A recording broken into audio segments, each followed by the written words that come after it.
Hi there, guys. Just doing some Sunday morning maintenance on my fish tanks, just topping them up a little. So I'll be with you in one moment.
Hey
there guys, whoever's in the chat. I'm just doing some maintenance this morning, so I'll be with you in just a moment, hopefully.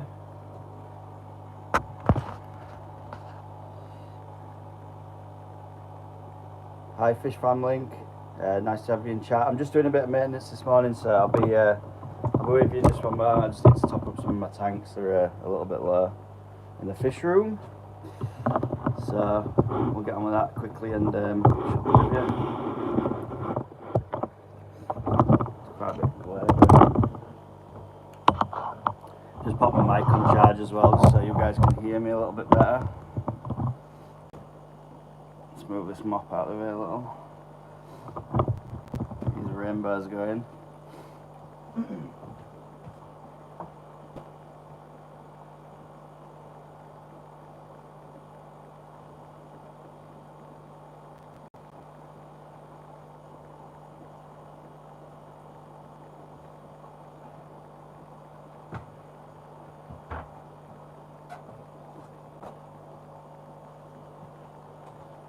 Hope you're doing well, everyone, wherever you are in the world.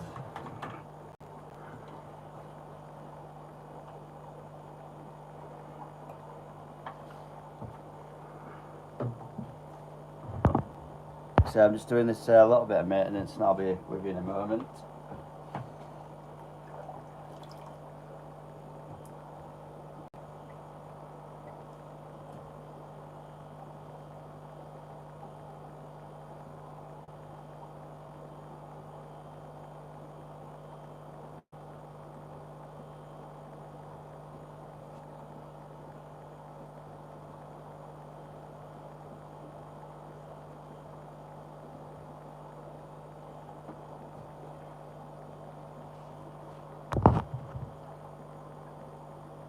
Going to bed soon, so aquarium animals and me. Going to bed soon, I'm in New Zealand. Yeah, it's first thing in the morning here, so I'm assuming it's getting dark over there in Australia.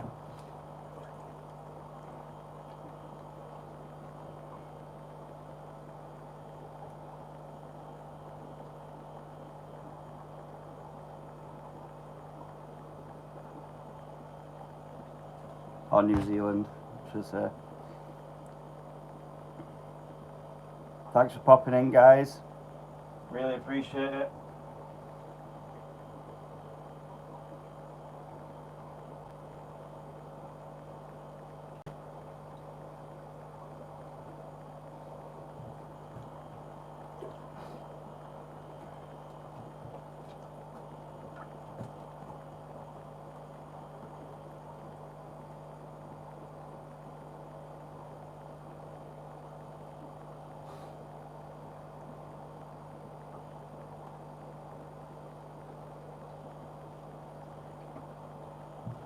hopefully I can get a couple of hours on the stream today. That'd be great.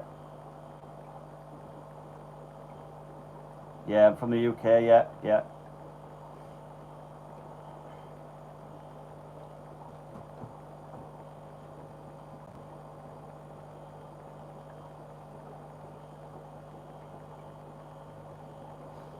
My sister lives in Australia, in Kalgoorlie, if you know it. She's lived there for about 15 years now.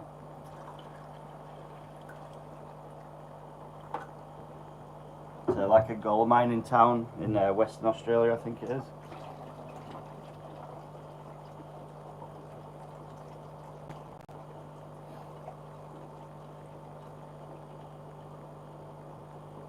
I hope to go there one day. And New Zealand. Absolutely beautiful country, New Zealand. I mean, I haven't actually been, but yeah, nowhere near there. Yeah, no. I'd love to go to New Zealand. Papua New Guinea, I'd love to try as well. That'd be awesome. I think most of my subscribers know rainbow fish are definitely my favourite ones to keep and breed. I know you guys have got a good variety of rainbows over there. Like I say, guys, I'll just get these tanks topped up and I'll jump on the stream. I'm just charging my microphone as well because sound might be a little bit weak at the moment. But once I get my microphone charged up, I'll jump on the chat sphere.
Sunday morning maintenance. That's what we need to do.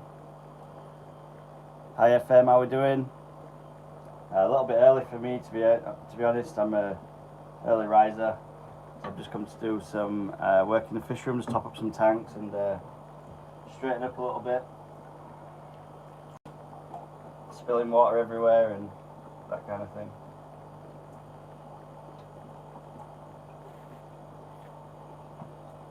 All good, bud. Just got back from the run. Nice.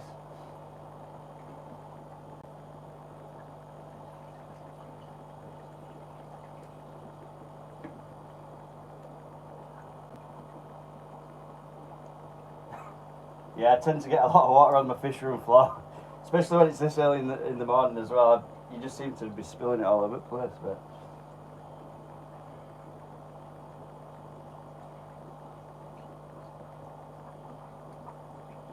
I've also done like 3 buckets of water and realised I haven't put any dechlorinator in. That's not good.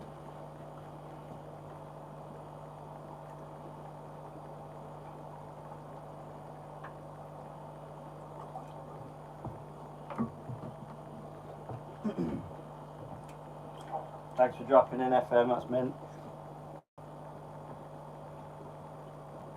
I don't think I've made you a mod yet, have I? I'll make you a moderator now, FM. And I've seen you on a few of my live streams now. Cheers for dropping in again.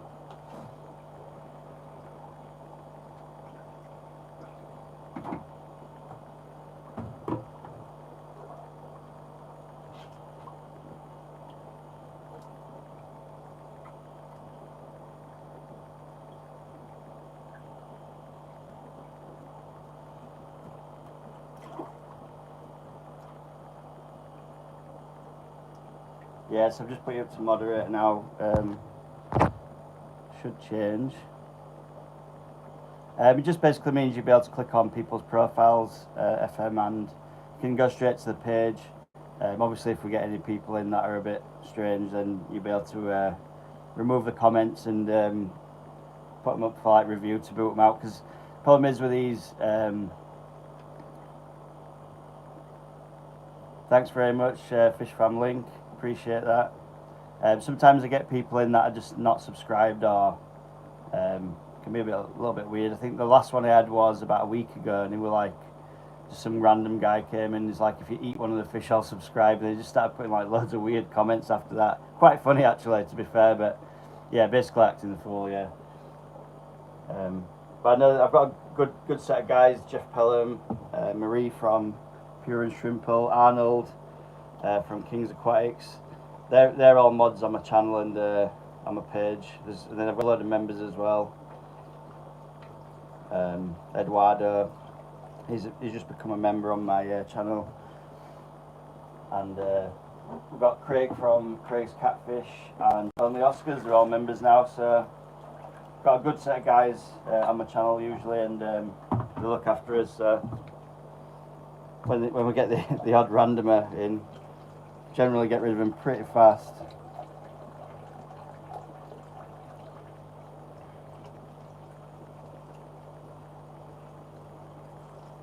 You've got no members as of yet. We could change that. I'll check out your page FM after and see if we can join up. I think it boosts you a bit as well if you get some members in. Helps your channel out to get views a bit. I think when I started getting the members, just seemed to go. Oh, you set it all up. Yeah, just it's quite easy to do. To set up. It took me about 10 minutes to be honest. Pretty easy. If you just go on the YouTube Studio, it's fairly easy to do. No, you'd have to set that up yourself. FM, you've got to go into YouTube Studio and click the like $sign, the earn button, and once you've done that, it'll ask you to do like a review. So you have to have so many subscribers. I think it's like I think you've got to have 500 subscribers and 4,000 hours watch time, something like that. Then once you get to that milestone, they'll send you an email, YouTube, and say that you can have memberships and do super chats and things like that. I'm just going to pop and get some more water. I'll be back in one moment.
I like to do the Sunday morning lives, but no one's awake at this time, unfortunately. All the guys from Oz and that are all going to bed. All the Americans are probably mid-afternoon, somewhere like that, I'm not sure. Or very, very late at night. I'm not sure which way they go. I think they're like 6 hours in front or behind. I can't remember which way it goes. Or church, yeah. Yeah, I think you've got how many subscribers have you got, FM, at the moment? I think, I'm sure it's something like 500 to start with the monetization. And you've just got to have the watch hours up then once you get to 500 subs. If you've got your watch hours up then, yeah, you're way in front for that. You'll easily be able to do it. 704. Yeah, so just as long as your watch hours are up there, you'll be able to do it, and obviously it generates a little bit of income for your fish room then as well. And that's why I'm going to just use the money, whatever people memberships and things like that. I'm just going to upgrade the fish room, do some more videos. These live streams are a good way to get your watch time up if you've got like, because the way the live streams work. I mean, I don't know if you do them already or not. You know, you can have like 6 people in for 2 hours, and you know that's some decent watch hours then. Cause it just every person that's watching is classed as watch hours. So if they're watching for like 2 hours, you get like 12 watch hours, which is really good. It generates it quick. Not had the bottle yet. Yeah, it's a big step. I've only done about 4 or 5 live streams. I actually started when I started doing the live streams. It were with Jeff Pelham originally. But yeah, it's a bit strange because you've sort of like got to keep it rolling without the editing factor of it, which is quite difficult, to be honest. Especially when you've got a lot of people in. Like when it's just like one-on-one like this now, it's fairly easy because you just sort of talk to one person. Yeah, Jeff does love the streams. But yeah, like I say, when it's one-on-one or there's a couple of like 3-4 people, it's pretty easy to do. But when you've got absolutely tons of people asking you questions at the same time, you start losing the chat a bit. So the chats are going faster than you can sort of speak. Especially if people want detailed answers, like when I do a lot of breeding videos and stuff like that. It's difficult once someone asks me a question on how to breed, say, German blue rams, and I'm trying to sort of describe how to do German blue rams while there's 15 other comments below. It gets a bit tricky then, but just try and keep up with it as best you can. And is the sound and picture okay? Yeah, they are good. They're good to build community. Obviously, the more people that you talk to personally like that, you tend to get a lot more subscribers that way because they can speak to you directly, and you build a bit of a rapport with people then. I've met some good people on live streams, especially Jeff Pelham's, and also Arnold's done a few live streams. They're great people to be chatting to, and they know stuff that I don't know. That's the good thing about it as well. If I ever get stuck with stuff, because I've only been actually fish keeping properly like this with a fish room and stuff for about 3-4 years. Well, I always say 2 years, but I think it might be more like 4 now, because time just seems to fly by. But sometimes you get a little stuck. You need an answer to a question that you don't have. You try searching the internet and you can't find the answer. So getting into your community and your live streams, that's the best way to find out stuff, I think. You can take people's advice or leave it, it's up to you. But usually someone will come up with an answer fairly quickly. Cheers FM, sound and picture are great. I did it a long time ago and came back to it about 2 years. Yeah, I did. I had a 6-foot tank when I was about sort of 18, and I always wanted a fish tank again. And about 4 years ago, I picked up the hobby again, so I decided to get another tank. It's actually the main planter tank that I've got, the small 150 tank. And I decided to skate that out, and I just got hooked. I had some bristlenose plecos that spawned in that tank, and then I hatched the eggs artificially in an egg tumbler. And once I'd done that once, I would just like, every fish that I came in contact with from then on, I was breeding it. So all the fish, yeah, we just I ended up with this massive fish room, and I'm like, this hobby's getting out of control at this point. So we had a house before, and I had no room for my tanks, so we decided to actually move, not just for the fish tanks, but there was more space in this house. Yeah, it's a shed, but it's not like your B&Q sort of style one. It's pretty big. I think it's roughly about 12 meters. 12 meters. Jesus Christ! It's probably about 12 foot long, 15 foot long, by probably about 9-10 foot wide. So it's quite a big space. I've got a lot of floor space. I'll whip around now and I'll give you a little tour while we can. I still need to get some maintenance done, but so yeah, it's about sort of 12 meters from the door here to the back. Yeah, so I've insulated the room. The floor's got insulation. I've laid this. Sorry about all the water and buckets and everything. The floor's insulated, and I've just clipped flooring down. The walls are double skinned, so this is a board off the outside, and I've drilled all over the place in this, and I sprayed expanding foam inside it, so the walls are insulated. The door's insulated with this foam as well.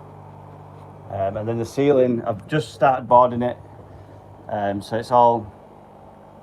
Yeah, I know it is, Marie. I've just got up and I've been like, I need to just get up and do something. I've left Haley in bed; she's still sleeping.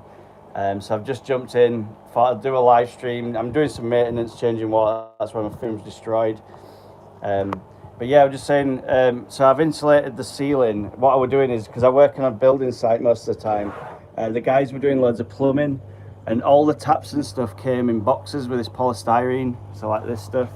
So every day I would just like opening boxes and taking these boards, so like these the big polystyrene boards. So I've been sticking them up on the ceiling, as you can see, and then I've double boarded this as well. This has got foam on the back, so that insulates the ceiling. And then I just use a thermostat controller just here. So this, see if I can get you in. Sorry about the flickering, it's just the LEDs. So that's thermostat control there. That goes down to this radiator, which is on constantly. There's loads of mess behind there. It's like my building gear, pipes and wood and paint and stuff down the back.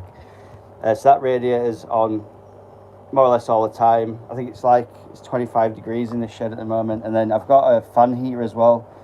So that in the winter pumps like loads of real warm air in here. But yeah, it's pretty kitted out.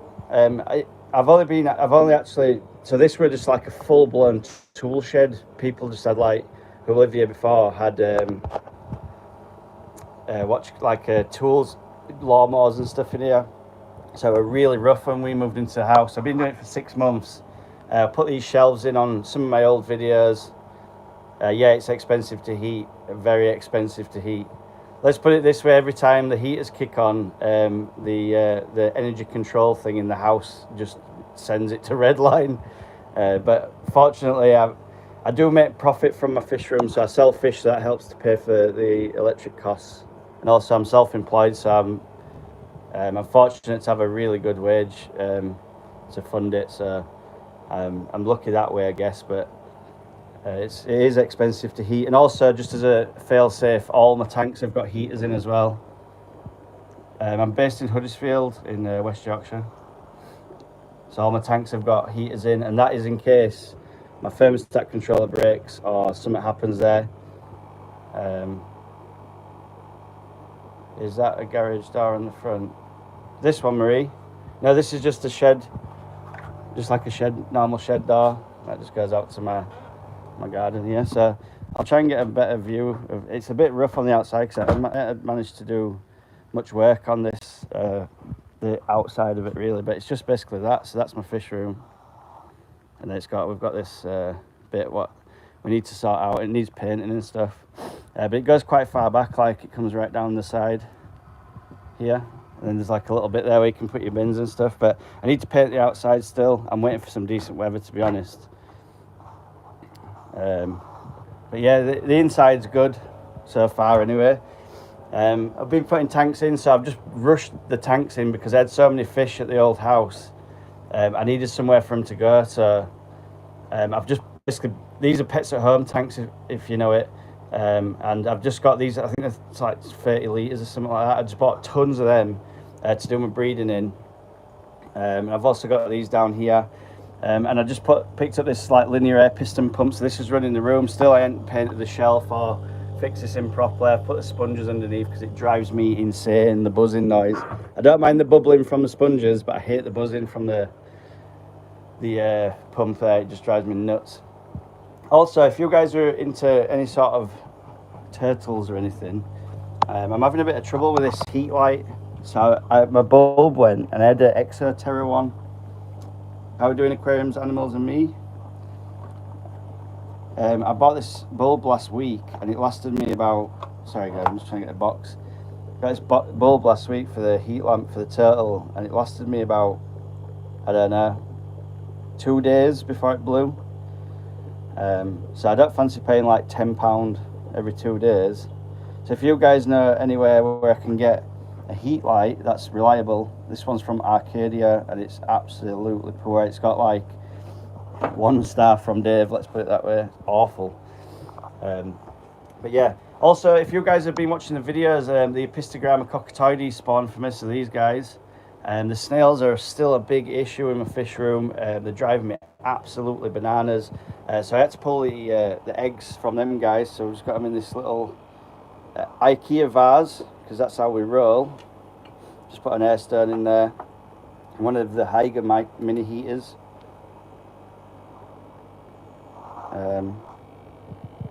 So I've got the eggs just here at the back. They're Apistogramma cockatoides eggs. If it was, yeah, that's. I should have done that, Marie. I should have kept the receipt. I'm bad for keeping receipts. If Haley had gone to the shop and bought it, mate, she would have had the receipt for it and would have took it back, and exchanged it. Because I'm a man, automatically the receipt just goes from the shop via the bin. So I never keep them. So then I end up spending a fortune on aquarium products because I never keep the receipts for stuff. I think it could be a man thing though. I'm going to get these rams ready as well, Marie. I'm hopeful that I can pick out a male and a female for you. I think we'll be good to go. I'm going to get you a really nice one as well. I know I need to do that. I need to put my fish room through my business somehow. I don't know. I might have to just. I don't know how I'm going to do that. I'm going to have to look into that because YouTube now I've got some members are asking me for tax details for my channel, which I'm going to have to register if I ever want to make £1 off them guys. But I've been sort of looking into doing. Obviously, I've got the members now. I'm going to use all the money that I get from there to fund doing fish shop tours and just creating more content for everyone. So I need to do that. But yeah, I'm going to get some of these rams, Marie. This guy's awesome. I really like this one. Yeah, your rams are here. So I'm just waiting on. I've just ordered a heat pack. I think they take 2 days. I've ordered it off Amazon, but for some reason I can't get it on Prime.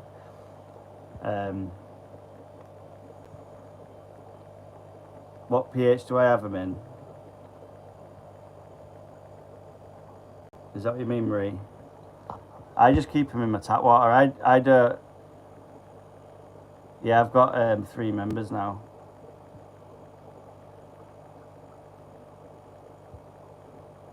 Yeah, that's a pain if you. I'm obviously already registered with taxes through my. I've got a company already, so I think it'll be fairly straightforward for me to do. I'm just going to try and get it as like an extension on my main business. I don't know how that, like a part-time self-employed. I'm not sure. Obviously, my main business is my bread and butter, so I can't be messing around with that. Yeah, you probably have to explain it. Yes, sir. Did you ask what pH the rams are in, Marie?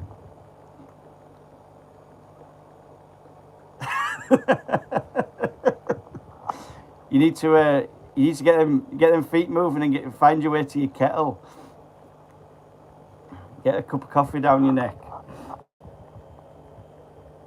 Yeah, you do immediately. I'm not going to answer any of your comments until you've got coffee in your hand, because you're making no sense. Yeah, I just keep them in straight tap water. I don't alter my water in my fish room anyway, Marie, so they'll be pretty adaptable, I'm pretty sure. I think they'll be fine.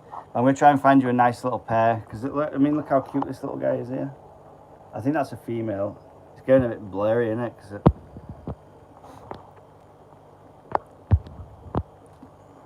Can't really get a good photo of it. photo, video. I think I'm the same. I could do a cup of coffee myself.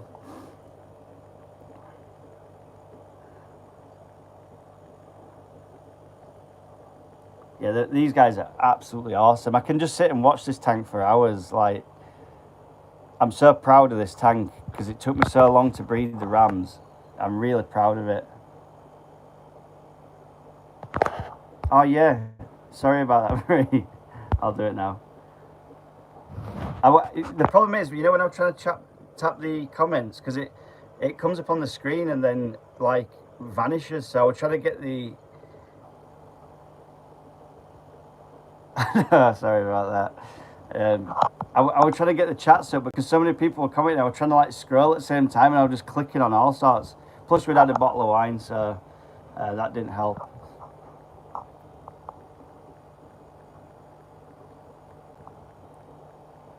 But yeah, I'm so proud of these rams. I really am. It took me so long to get this right. It was unbelievable.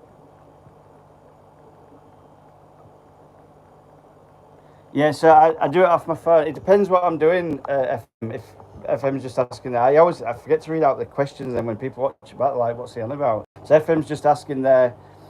Do I use my phone to do live streams? Yes, I do when I'm in the fish room, because when I'm in the fish room, I can't get signal on the laptop, so I've got like one of them Apple Mac, whatever it's called, like the MacBook Lite or whatever it is, the light one, the Air. But the thing is, the signal from my house is the Apple Mac thing don't connect to it. I'm not very good with technology. We'll put it like that. I'm awful with technology. Yeah, my signal is really bad in here. So I've got the Wi-Fi booster thing now, so it's much clearer and the sound's better as well, I think. We did some tests on it. It was getting real laggy and stuff in the fish room, and like I'd move around and stuff, and it'd all go funky. So look, she's got a. So these are the parents, Marie, and this is the female. You can see them much smaller compared to the male, but these are ready to breed now. So you can see he's trying to get her to go down here, and you can see just underneath she's got that little white tube just there.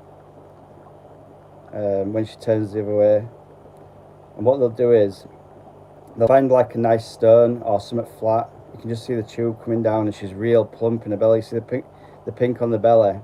That's how you sex the females. And also the males have a much larger dorsal fin on top, the spikes at the front there. But then she's sort of like looking now to come to this dish, and what they'll do is they'll clean an area off and they'll chuck like 200 eggs on there.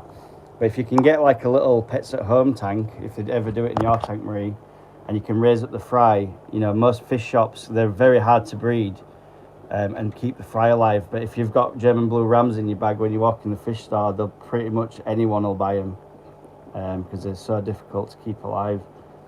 Once the fry, I mean. This tank's disgusting. I need to clean it. Yeah, the male's here, and he is. Oh man, that electric blue colour is just insane. Like, you can't really tell on my camera, but when you're looking from here, it's awesome.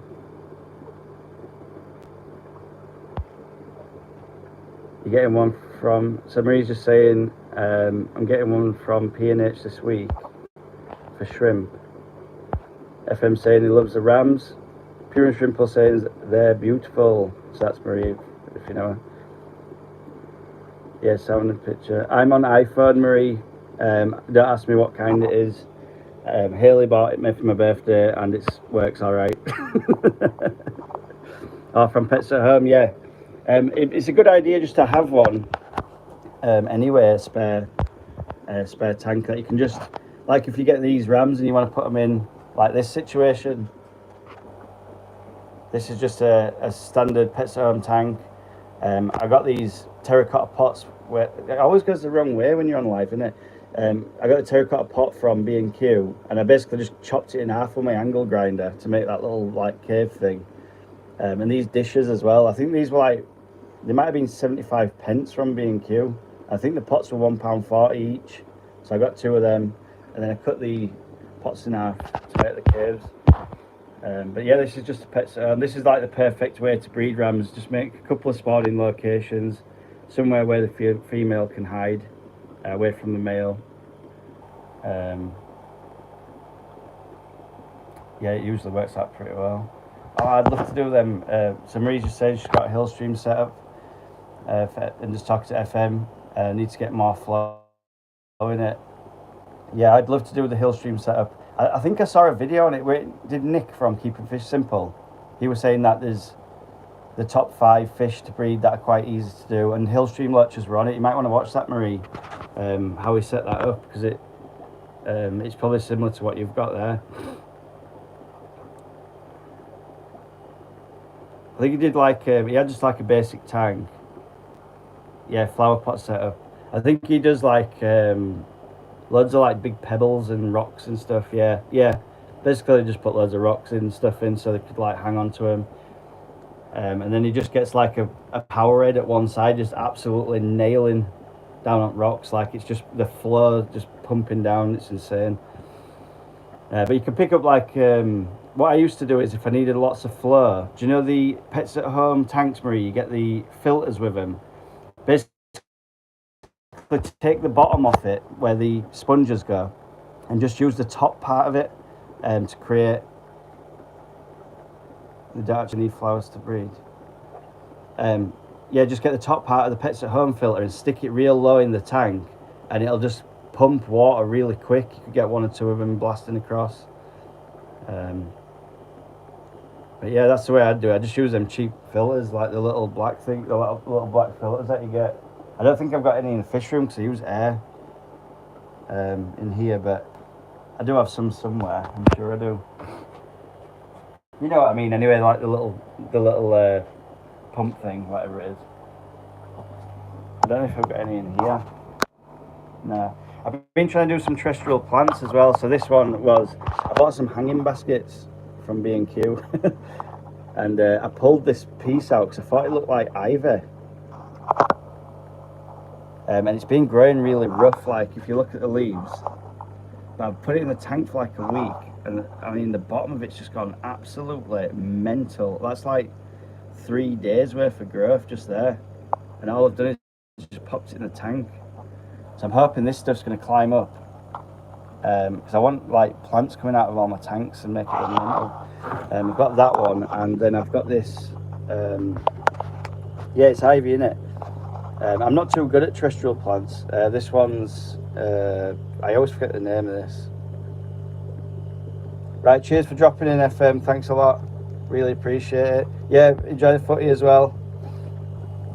So this one's, oh man, I always forget the name of it. It's a really simple one. Everyone's got it, haven't they? Thanks, FM. Cheers for that, and I'll catch you soon, hopefully. Yeah, come on, England. I'm actually at my my daughter-in-law's, yeah, Paphos Marie, that's what it is. My stepdaughter's prom this evening, right when the football's on. So I'm there from 6 till 9 o'clock tonight with all the year 6 students from her school. So I'm going to have to like watch the match under the table a bit. Yeah, the Paphos plant, this one's really nice, but it's been growing really slow. I've also got this little bit of, this was also in the hanging basket as well, and I've just sort of got this bit of moss, and I've just put it on this wet branch where the turtle comes up to see if it'll grow a little bit. Hopefully it will. And I've got loads of these plants I picked up yesterday. I've no idea what they are. I need to send these to Keith to see if he knows what the hell it is. There's that one, and I got this like really nice red one. It's just down here somewhere. There we go. I think this one might be that Ludwigia orange juice, is it? I'm not sure. Yeah, terrestrial moss. I've never done it, Marie. I saw it in there, and then because I'm an absolute, I love plants. Like I really love plants. Yeah, it's hard to keep it damp. I'm thinking about maybe putting some sort of cascade type of thing from here, so it runs down. I'm going to escape this tank anyway because I hate it. I absolutely hate it at the minute. It's just like the dungeon at the end of the room. I've got like all the bright tanks with all the nice fish, and then there's just that at the end. and it's just not doing out for me. I need some big. I'm going to sack this cupboard off at the end. I'm going to probably put like a black curtain in front of it or something like that, so you can't see the cupboard, because I probably might still use that for just storing things in there.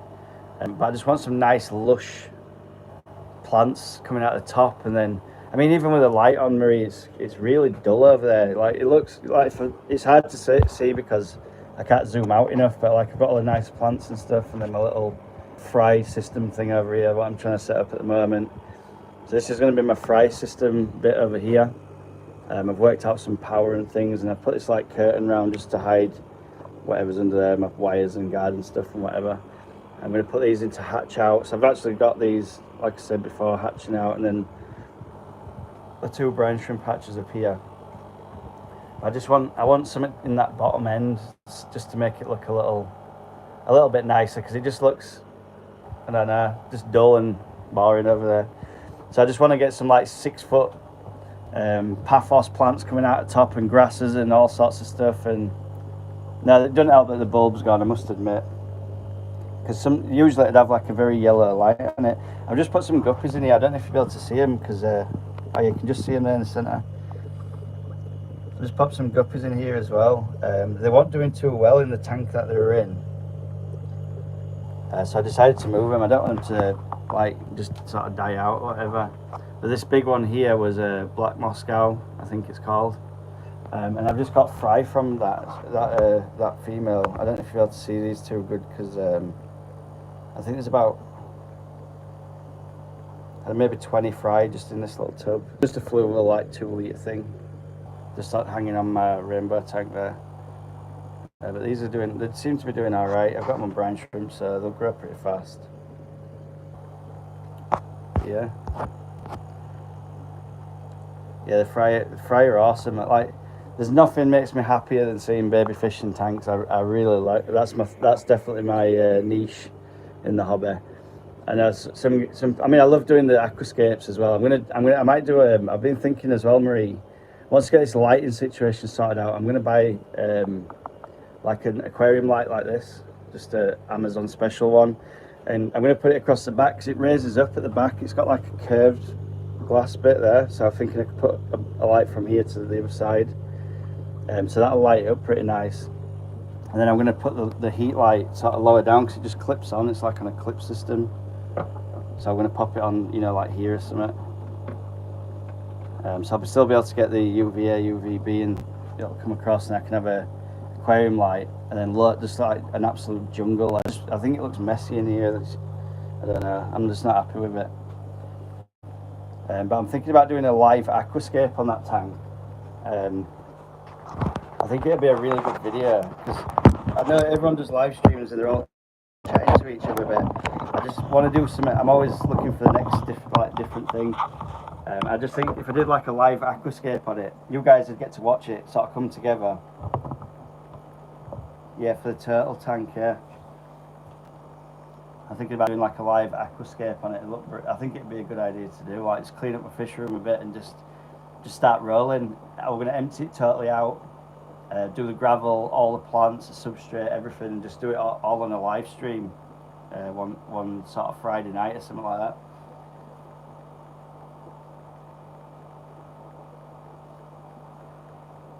Yeah, no, that's the other problem, because when you're doing the plants and stuff, and you start putting them in the gravel, and you'll tuck them into the gravel, and then they start floating to the top, and you've got like, if you've got 10 people watching you do that, it's not great. Or if you put all the, you start the video and you chuck the substrate in and all the water goes brown, perfect. So it's a bit of a risky one to do, because you obviously once you start it, you can't stop. You've just got to deal with it. So I think I might be able to do it. Yeah, I'd be embarrassed too. But come along and see that. I'm probably going to do it because I think I've got the bottle to do it. But come and watch me be embarrassed as hell for 2 hours while my plants are floating around and my water's brown.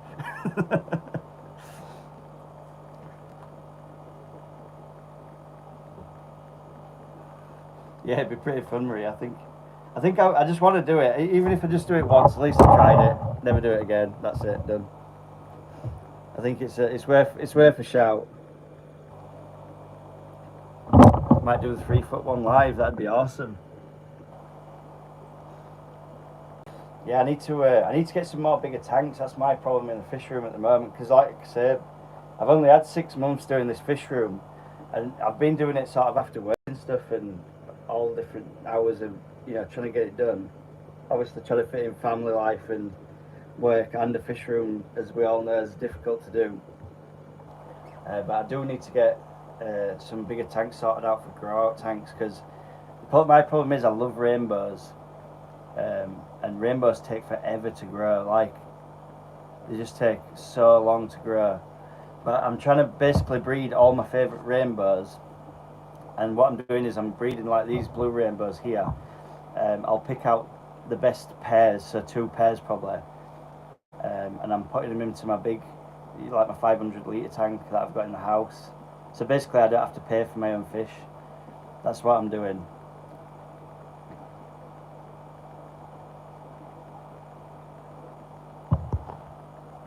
So Marie's just saying there, I'm doing a tiny bolt today for my 3 assassins.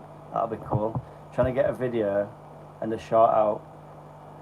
If it makes it take 3 times longer. Yeah, I'll check that out, Marie, once you've posted that. That'd be awesome. I've got some, you mean assassin snails?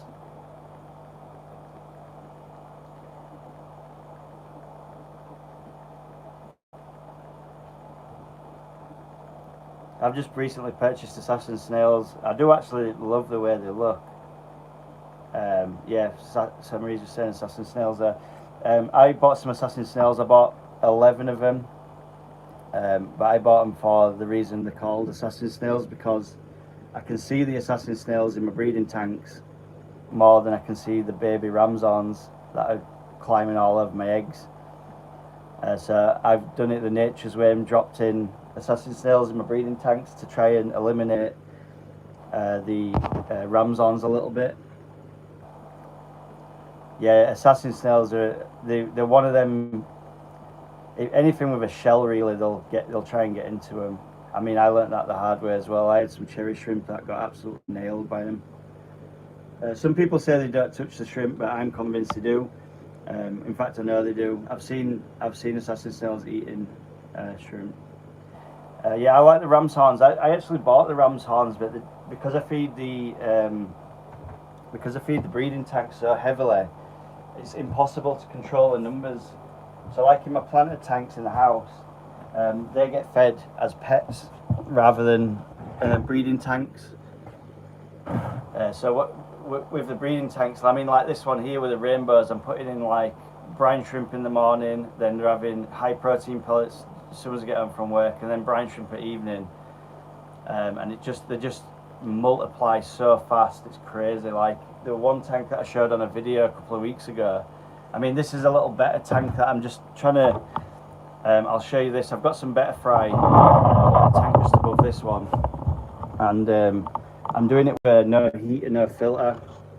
It's just basically a plastic bowl with some better frying, and I'm just seeing if my fish room's warm enough to sustain these guys. And obviously they don't need water movement, but I mean, I feed these guys heavy, and look at all the ramsons in the corner there. There's absolutely tons of them. I could sell these guys at like 100 a day for the next 6 years probably. And also, like in my breeding tanks just over here, like in the back corner there, where are we? That one. It's just ramsons there breeding. They're just everywhere. Like, I can't keep control of it. And it's just because I'm absolutely caning the food into the tanks.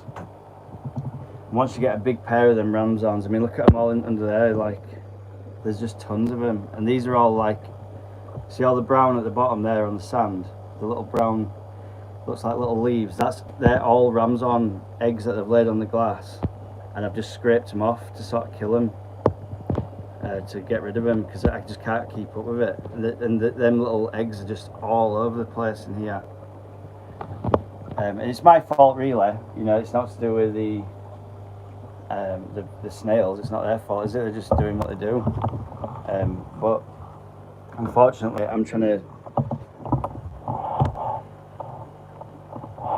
I'm trying to breed fish and they're caning through my eggs, and which I don't want, so I need to try and control it. I don't like using chemicals in my water, like copper and things like that. So I'm doing it nature's way. I'm putting in a predator to the ramsons, which is the assassin snails. Also, like, I can't, because I can't keep up with the numbers. I need to keep feeding the fish, obviously, to get them ready for spawning. So the ramsons are just multiplying like crazy in there. So I'll get back on the chat. So Marie's saying I need to make a shot on that this week, and also she caught some of the assassin snails eating the shrimp. I'll have a look, but not that many. I'll have a lot, but not that many. Well, if you want some, Marie, I'll chuck 5 million in a bag for you if you want. I'll send them with rams.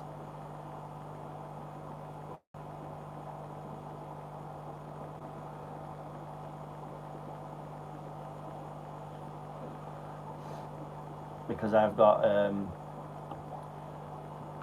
I'd say I could, like I say, I could probably sell them for the next 6 to 10 years, forever. I've got these fish as well. I don't show these on my channel. No, thank you. Yeah, thought you might say that. These are a new one that I've got. One of them's got a slight injury. I'll see if I can get. I'll take out a tripod. I'm doing a Marie special wobbly tripod. Yeah, so I got these. One of them's got an injury just here on its dorsal fin. So these are ruby barbs, no? Something like that. I can't remember the name of them now. I've come to talk about them. But these guys are cold water or temperate drunk tripod, yeah. Rosy barbs, that's what they're called. So these are cool water. It's the first time I've ever done cool water fish. This one's got an injury on its dorsal fin, so I've just put a little bit of salt in the tank. I'm basically letting this go green. I've put in a mop because I hear the egg scattering fish. I'm just going to have a go at some temperate fish because I've never done them before. And I really like the look of these. They looked just that real nice bright goldfish colour. They've got a real nice sheen to them. So I picked these guys up. I think they were really cheap as well. These were a Pets at Home special. I think I got them from there. So I'm keeping a close eye on them, hence why they're in a tank on their own. This is these two tanks, this one here and this one, my like quarantine. So these guys are just on their own. So these are, I got these as well, Black Phantom Tetras. And these look, I mean, to you guys with a glare on the glass, they probably don't look that great, but they've got like an eye sort of shape on the side of them. See there? And that's like that blue. Yeah, I wanted to do so. I love white clouds. White cloud mountain minnows, and also another one that I've been really interested in lately is the Galaxy Rasbora. I fancied doing like a bowl scape, like a little bowl with some Galaxy Rasboras in. Yeah, the Tetras are really nice, Marie. These just caught my eye. It's not a fish that I've ever kept before. Sorry about the buzzing. I'm right next to the air pump. It's not a fish that I've kept before. I'm not really into the Tetras too much. I do like the green barbs and stuff that I've got. CPDs, they're quite nice as well. The Pearl Daniers, Celestial Pearl Danier. I'm hoping I can breed these pretty soon as well. The Pracox rainbow fish. I just love rainbow fish. They're so good. They're so active. Like, I mean, I just love this tank here. The one that I've bred these. I always go back to these again, but I picked up this food yesterday as well when I got the plants. So I usually get like this Better's Choice. It's really good pellet if you ever need to. I'm not sponsored by them at all. So Better Choice. It's high protein. So most foods, dry foods, are like, I don't know, the highest I've ever seen on the protein were, I don't know, maybe 30%, 40%, something like that. And this is 52. This is 52, and I feed this to all my fish, and my fish room's breeding insane. But I can get it on order from the shop that I actually sell fish to now. So I've been buying these little tubs, and I went down yesterday because they'd got a special order in for me, and I picked up this massive one. So now I can get massive tubs of it. And this stuff, I mean, I go through them little ones like once a week. They're like $8.99, so cheap. And I think I pay for the little ones. The little ones £4. So I mean, if you put them next to each other, £4 for the little one or £8 for the big one. Do you know what I mean? It's like common sense says buy the big ones, you know. I'll drop it all over the floor. So yeah, I use this stuff, and it's awesome for the fish. Like watch these rainbows. I'll give them a tap so they know food's coming. Yeah, I use the small tub, Marie, so this little one. This lasts me about 2 weeks, but I feed like nuts in here. So if I just put this in, they go absolutely nuts for this. Look at it. They just go absolutely insane for that stuff. Then the rest of it falls down, feeds the shrimp and the bristlenose and whatever. Look at that. Mine lost mum's for you saying. Yeah, it's just because of the volume of fish, I think. I feed this to everyone. Look at the rams a little bit as well. Get some in the ram tank. Look at these guys. And it really helps them to grow. The high protein food's good.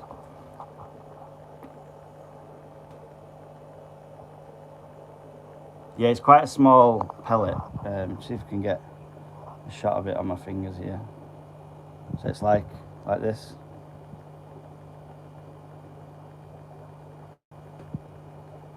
It's quite a fine pellet there. It's really good. I like to use the smaller foods. And this Better Choice one. There is one that's similar labeled to this, and I can't remember what it is, but this is the brand. Better Choice collection, high protein food. You'll be able to go back and pause this.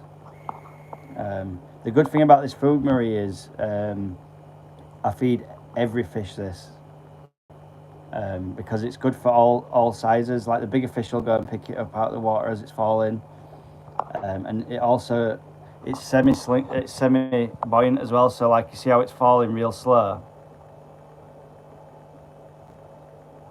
It'll feed like your top fish, your mid-water swimmers, and it all falls down to the bottom. And then the catfish, that's not food, by the way. That's just where they've cleared the gravel out. I ain't put in like 8 ton. And then the better fish, you know, anyone that goes on the bottom, then they'll pick it up. So like when you've got the tank like this, the rainbows will get it mid-water. They'll also pick at the bottom as well. But then it feeds the shrimp, and then I've got the baby plecos in here as well. So there's the baby plecos. So baby plecos will just go around picking all the bits up.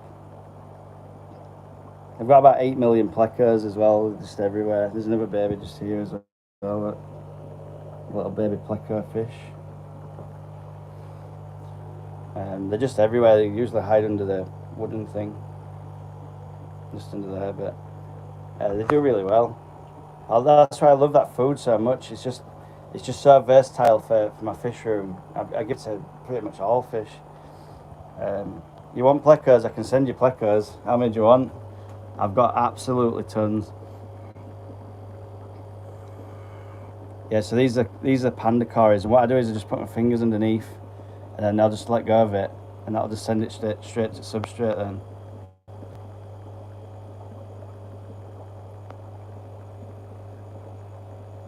You like the Snow White ones that I sent Charlotte? I didn't send any to Charlotte, Marie. It might have been someone else, Keith or someone.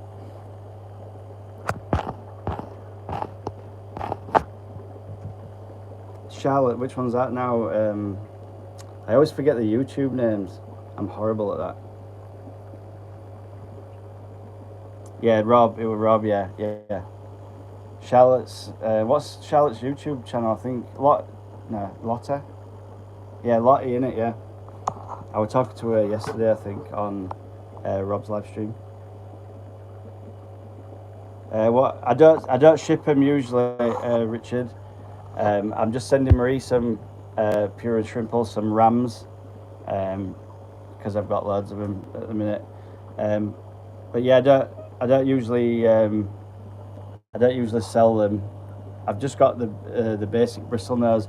They're actually a combination. My bristlenose of the female's an albino bristlenose, and my male is. Morning, Richard. My male is a calico, so it's like a weird. They're not fancy ones. It's like a. I don't know if I want to call it hybrid, but they're a mixture of two different bristlenose.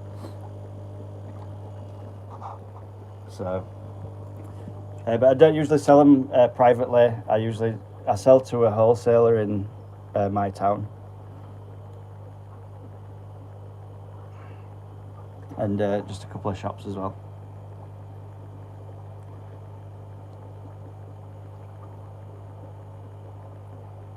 These barbs love them as well. I've never actually fed them to these.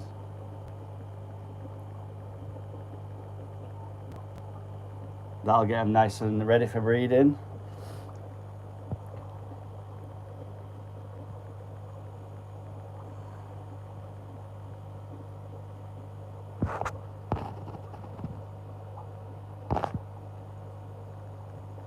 Do you sell to a wholesaler then, Richard, or just to the shops?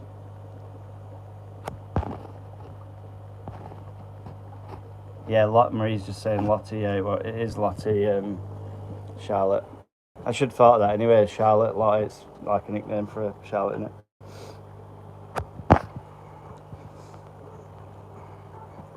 So we've got 6 people in the live stream. Thank you very much for coming in, guys. Really appreciate that. I'm going to stick you back on my rainbow tank for a moment.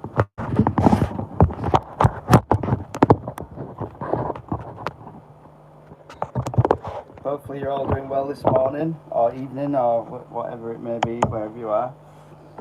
I was just doing some maintenance in the fish room and I thought I'd jump on this morning. Just topping up some tanks. I've decided that I'm not going to water change as much in my breeding tanks.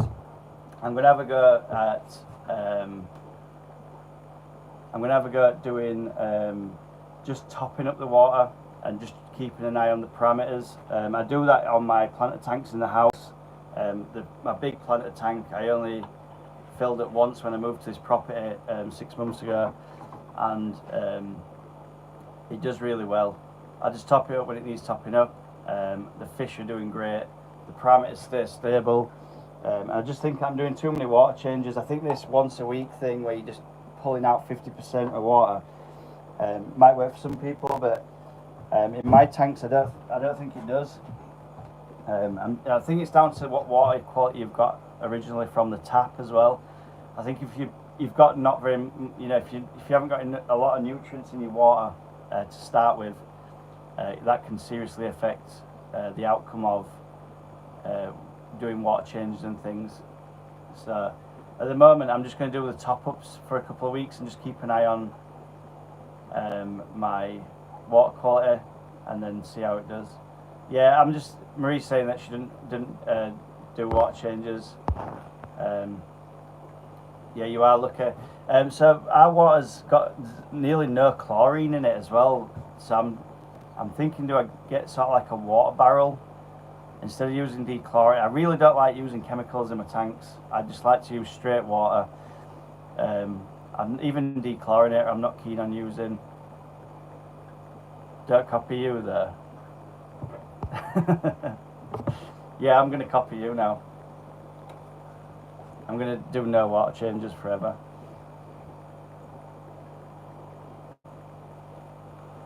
I think that's the way to do it. I mean, people, if you watch, some people say, you like KG Tropicals, you need to change water every week, it's got to be 50% or more. I mean, like the Oscar tank up there, yes, I need to water change that 3 times a week because them guys are disgusting. So they'll be getting water changes like I usually do. I'll be pumping the water out 70% or more every week, twice a week if I have to, because them guys are just disgusting and they just like to wreck the tank pretty much. But stuff like this tank here, I know it's got a lot of fish in, but it's got a decent amount of plants really. there's not loads in there, but there's quite a lot. But yeah, this is no lid as well, Marie. The ones that don't have lids seem to need topping up a lot more. In fact, it might be a reason just to take the lids off for me and just have open tanks. That way it'll evaporate quickly or quicker, which means I'll be changing more water anyway. So that could be a good way to do that.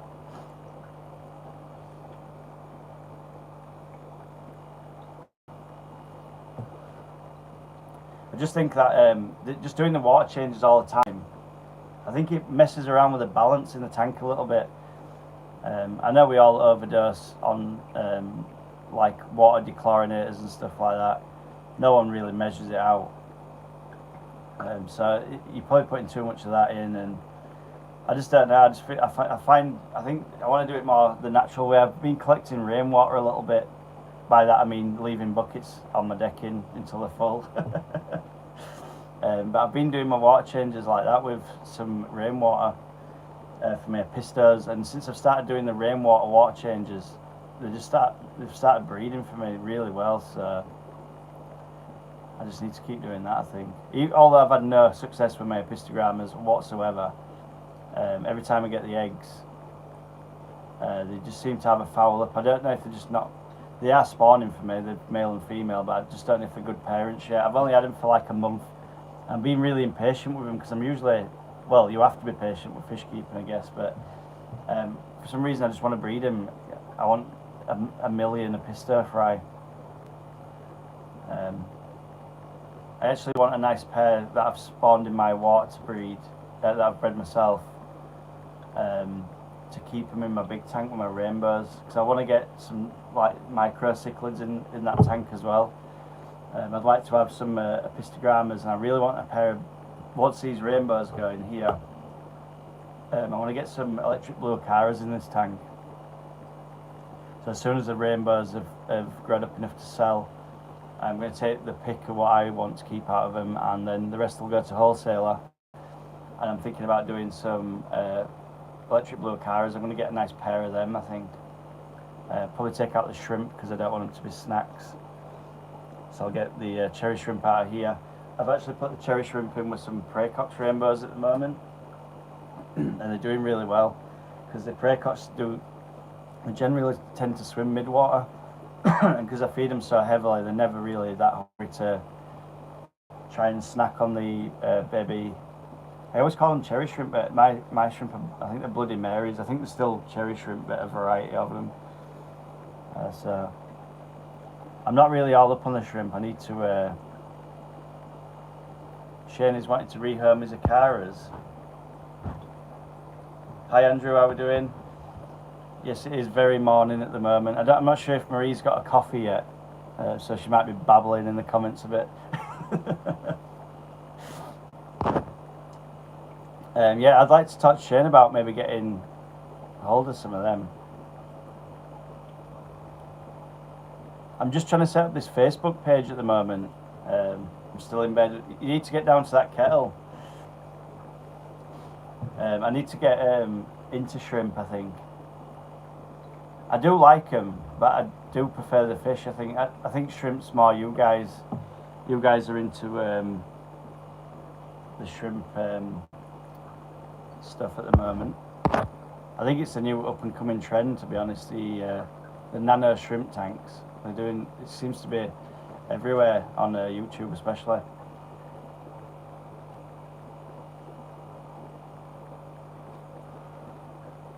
So what are you guys up to today? Are you doing any streams or anything later on? I need to put Andrew as a moderator there. Yeah. There we go.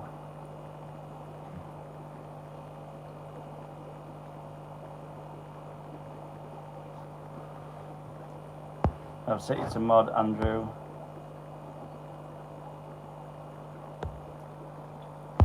Need to put Marie as a managing mod. Oh, you already are. Just to say sorry for banning you, whatever I did the other day by accident. That was quite funny. I'm doing the Assassin Bowl. Yeah. Are you doing? Are you filming? You'll be filming most of today, then, won't you? And trying to get. I've got baby cherries, or Bloody Marys, or whatever they're called.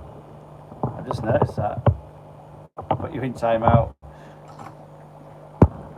Yeah, I've got some little. I think these ones are cherries in this tank. Got some babies there. Look. Yeah, these ones are cherries because they've got the white legs and they're not very red. This one's the blood. Oh, these are the Bloody Marys.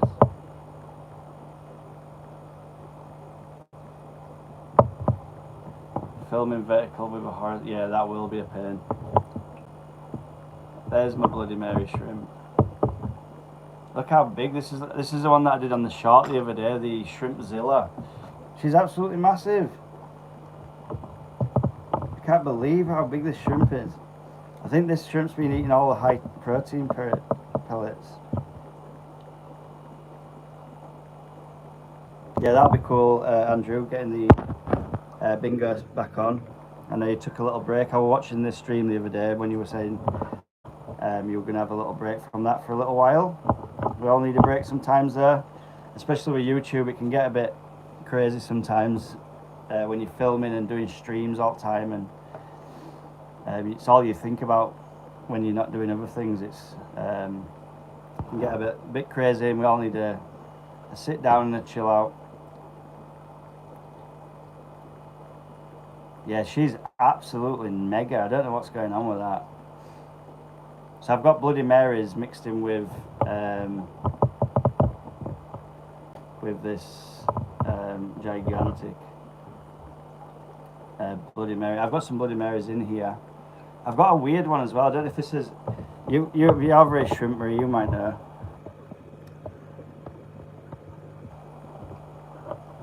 Where is I can't trying to get just here. I've got like these cherry shrimp. There's one just there with like a red line on the top of it. I don't know if is that normal or is that a bad cherry shrimp? I don't know. I don't know if you can see it there just in the middle of the screen. It's just hiding underneath something. I'll try and get... there's a piece of hair algae. Yeah, it's normal. I just noticed the other day there's a piece of hair algae just over the top.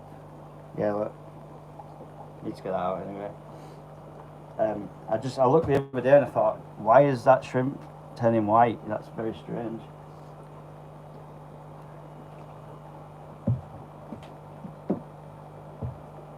Is that one that you'd remove from the colony, or would you keep that one in, Marie? Is that like a good trait or a bad trait? That's what I'm trying to say.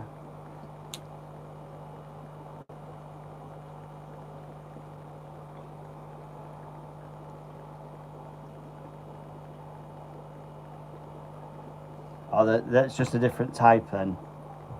Because if you look at the mega zoom, like these guys here, this is like a Bloody Mary type one. Obviously they're bred together because that's a Bloody Mary shrimp with the red legs and stuff. But that one looks like it could have been an offspring from a Bloody Mary and the white stripe. So it's still got the Bloody Mary features, but it's got a white stripe kind of thing coming into it. So it'll be like a Bloody Mary with the white stripe on top.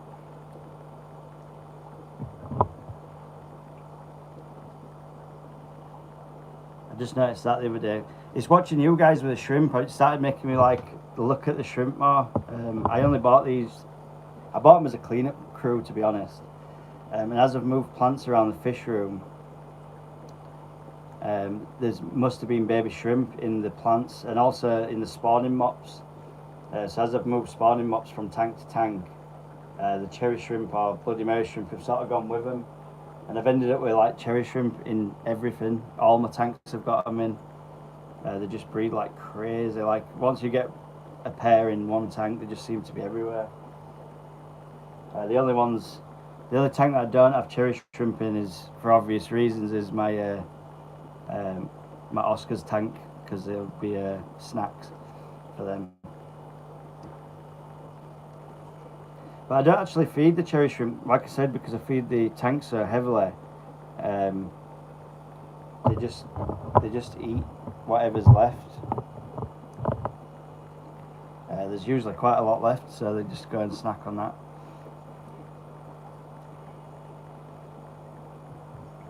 Like, the more you stare at this tank, the more you see. You don't think there's as many as there is, and all of a sudden there's tons of them around.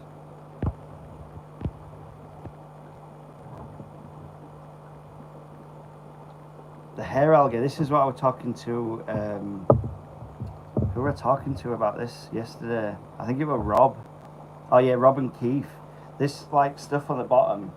I'm assuming it's because my nitrates are really high. Not too high, if you know what I mean, but I think they're really high because of the amount I'm feeding. And obviously I've got LED lights on the tanks. But I get this like hair algae, but when you pull it out, when you can sort of put it together like this, and it's like Marimo mossball. When it's like together, it turns into like a Marimo mossball. It's really strange. But I could make like tons of. It doesn't look like it in the tank, but when you get it out, it's like that Marimo mossball sort of stuff. It's a really strange algae, and I'm not sure what kind of algae it is to try and solve it. But when it's sort of like, I suppose it's good for the shrimp, but there'll be tons of Infusoria in this. It's just a really weird algae. It's not something I've come across. It just seems to be in my planted tanks. So I usually get like a toothbrush. I've got one somewhere. And I'll just sort of like roll it round in it. And that seems to pull it out pretty easy.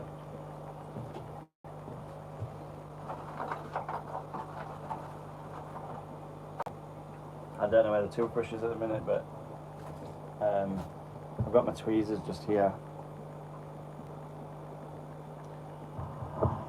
Yeah, algae's good. I was thinking about setting up a pond, Andy, to go outside. I really want a little pond, not crazy, just like maybe set up a little tub or something like that. See, it just pulls all my plants out as well. It's really annoying. This is one of the moments now, Marie, where you're trying to put the plants in the gravel and just keep floating while you're on a live stream. Oh, that's a lot of air coming out of gravel there. Gas, sorry. Yeah, so like if I've got it here, so this is in the water, but then when I take it out of the water, then I put it together. I know there's bits of gravel in it, and it's like this, which is really strange to me. I just don't. It's so much like a Marimo mossball. It's really weird. But it just keeps coming back every week. I've always got loads. Could start a Marimo mossball factory. I've got that much.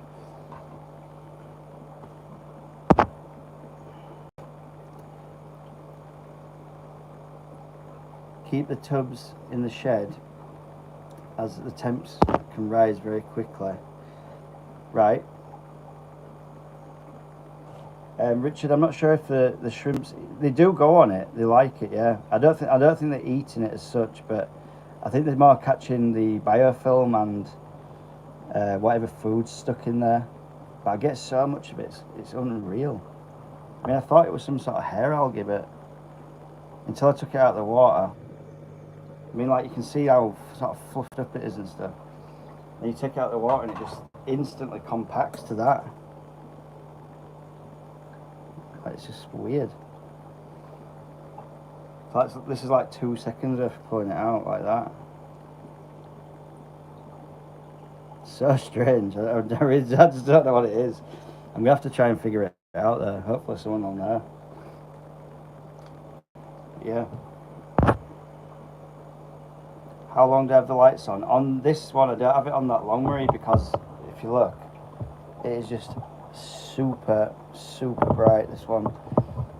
It's a full spectrum one as well. Like, it's an Amazon special, I don't know, 40 quid one. It's got all the blues and reds and all the colours that you don't want in there. You can turn it down a little. You can have it sort of like, it's one of them ones that does like all the colours of the rainbow type of thing. It's a cheaper Amazon special one. But I think that could be contributing to the amount of algae in here. In fact, I know it is. And obviously, I don't actually fertilise this tank because of the amount of food. But it just goes everywhere. It's a really strange one, like a little piece like that, and then you get it out of the water. Sorry if I'm just going on and on about this algae, guys, but it's just so strange. Look at it. So weird. It's not one I've seen before, neither, Richard. It's a real weird algae. I don't know what it is. I've seen all sorts of mad algae. In my big planter tank in the house, I was getting like blackbeard algae a little while ago, but it was like a luminous purple. And I was like, oh my god, what is this? And it was growing everywhere. Yeah, I was thinking the same, Andy, as well. It's some sort of, it's a variety of hair algae or some sort of cyanobacteria stuff going on. I'm not sure. It's just a straight, but you can see like on the bottom there. Sorry about the vape, guys. It sort of grows all the way up here, and then on the wood as well. Like anything, I tell you what, I've noticed it on most. I use coral in all my tanks. So I use like this bone coral, like that piece there, that white bit. So I use bone coral, and it grows. It grows on that more than anywhere else. So I'm assuming the calcium in the coral, it feeds off that somehow. I don't know. This is a bit of a random substrate in here. I've got like bits of shells and all sorts in it. Just basically whatever I had left, I just stuck it all in one tank. Yeah, I agree. It's some sort of hair algae. It looks like hair, horse hair. Red laser, 5 AM. Back to sleep. Thank you very much, Red. I really appreciate that. That's awesome. Maybe half your lifetime, Richard's saying. See if it stops growing. Yeah, I was thinking about that. This is the only light though on this rainbow tank that I don't have on for as long. So I've got all my lights set up to tapo plugs. So they come on at a certain time and go off. So my main lights, they come on at like maybe 5 o'clock in the evening, and then they turn off at 10. So they're on for 5 hours. And I think this one's only on for like maybe 3 or 4 hours a day on this tank. So it's on for a very short sort of photo period. But what I'm thinking is, I'm not sure if it's the blue light factor of this light. I think the blue light's causing it to create some algae in there.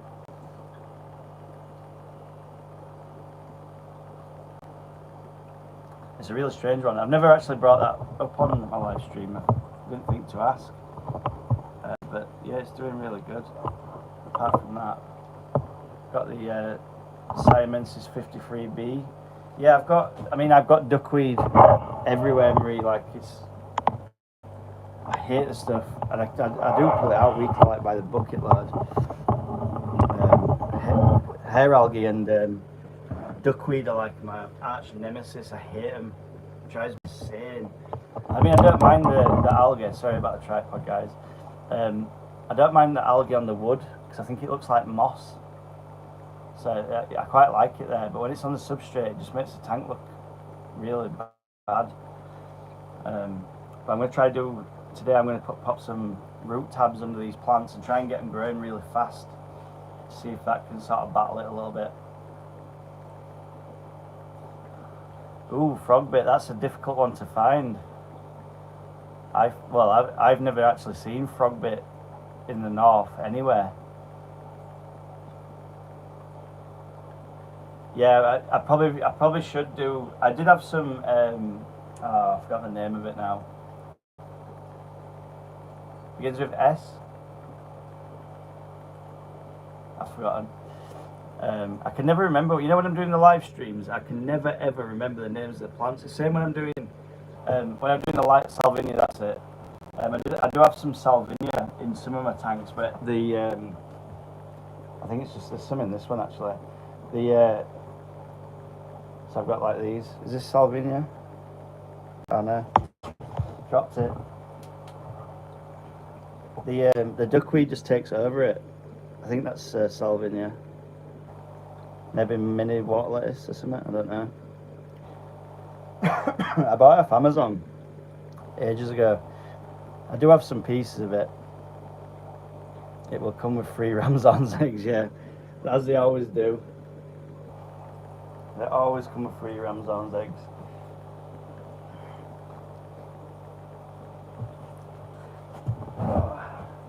Hit the like button if you can, guys. That'd be awesome. I love doing the live streams now. When I first did my first one, I were a little bit nervous, I must admit, but I really like doing them. Yeah, Marie, when I'll get the packaging stuff. I'll grab your address to post this box down, and we'll exchange details, or whatever, and send us a piece up if you want. That'd be great. I'll try and farm it somewhere in one of my tanks so I can get loads of it.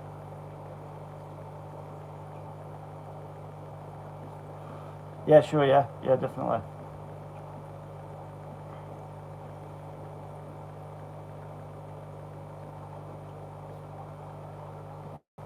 It's all right. Don't worry about that. I've got plenty of I've got plenty of rams and stuff. The thing is, for me, I don't mind helping people out. It's good. It's good to do a good deed now and again, and then you'll get to enjoy them as well. Hopefully, you'll get them to breed. That'll be awesome. If you can do that, you'll enjoy them. They're really good fish. Plus, it gives you another tick on your fish list of ones that you've kept, which is always good. My fish list is getting rather large since I got this fish room. But I enjoy it. It's nice to so like these blue rainbows I've got just here, I've never bred these before, I've never kept them before, and now I've got, I don't know, 70 of them or something. But I started off with 2, now I've got 70 for free, well, for food, whatever it's cost me to feed them. Yeah, that's going to be awesome. When you said it yesterday on the message there, I were well up for that, because I can do like I've never done a posting video anyway, but I'll film it all. We'll talk about shipping it to you, and then once I know they've arrived in safe order, I'll post that video, and then if you do yours, and we'll check your video out too. That'd be cool. That'd be really good. I think it's just, I don't know, it's nice to have a good community, and since I've started doing the live streams, because I were always sort of dodging the live streams because I was always nervous about doing them, and then I got talked into doing a live stream. I think Arnold talked me into it, to be honest. They were like, oh, I would love you to come on, Dave, and whatever, and I did that first live stream with Arnold and Jeff, and then since that, I was just like, I really like doing it, because you get the community on the live streams, you get to talk in person, which you don't really get. It's very, I've done videos, edited videos for like 2 years, and you do get the comments and stuff, but it's not as personal. You know, you don't get to find out what everyone else wants to breed, and or what plants are keeping in their fish rooms, and you just find out a lot more about people when you can chat directly, which is awesome. There's some idiots in the hobby as well, but I'd say 90%, 95% of the people that, especially in our little group of our community or whatever, they're fairly nice people.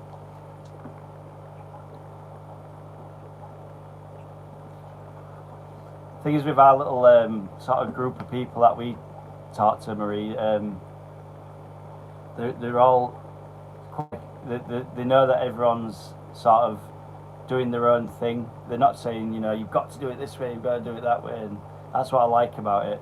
Because you get a lot, there's some fish keepers where, the rainbow fish that I've got here, I've got them in 7 pH, they'd be like, oh no, you can't do that, it's got to be 8 and the hardness has got to be this and that. But I mean, I'm clearly proving that they can live very happily and breed and grow up strong in a tank like this, that's running 7 pH, and these have spawned in my water, so I know they're good.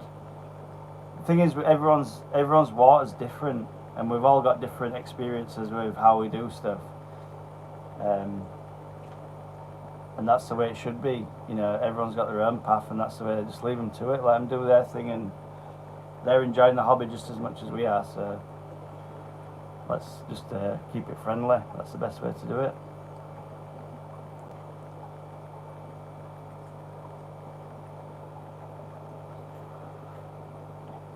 I've just noticed there's a male just here. Where's he gone? He's flying around. He's trying to get the female's attention. He puts like a white stripe on his nose just here. That one. So he's trying to get the female's attention with a white stripe on his nose. He's turning it on and off. And then he's trying to get him to come into this spawning mop. So I'm assuming these guys are getting up to breeding age now, which could be awesome, because I don't really want to get rid of this tank with the rainbow. Everyone knows I love rainbow fish, and I really like coming in and seeing these blue rainbows. So to sell them, it's going to be criminal. I really like them. And I've got the parents in my big tank with my Boesemani rainbows, and the colours on them guys are insane. I've never seen a fish so blue. Like the blue coloration on them is absolutely mega. It looks so nice when the lights come on in the morning. With the Boesemanis as well, swimming around, they look absolutely awesome.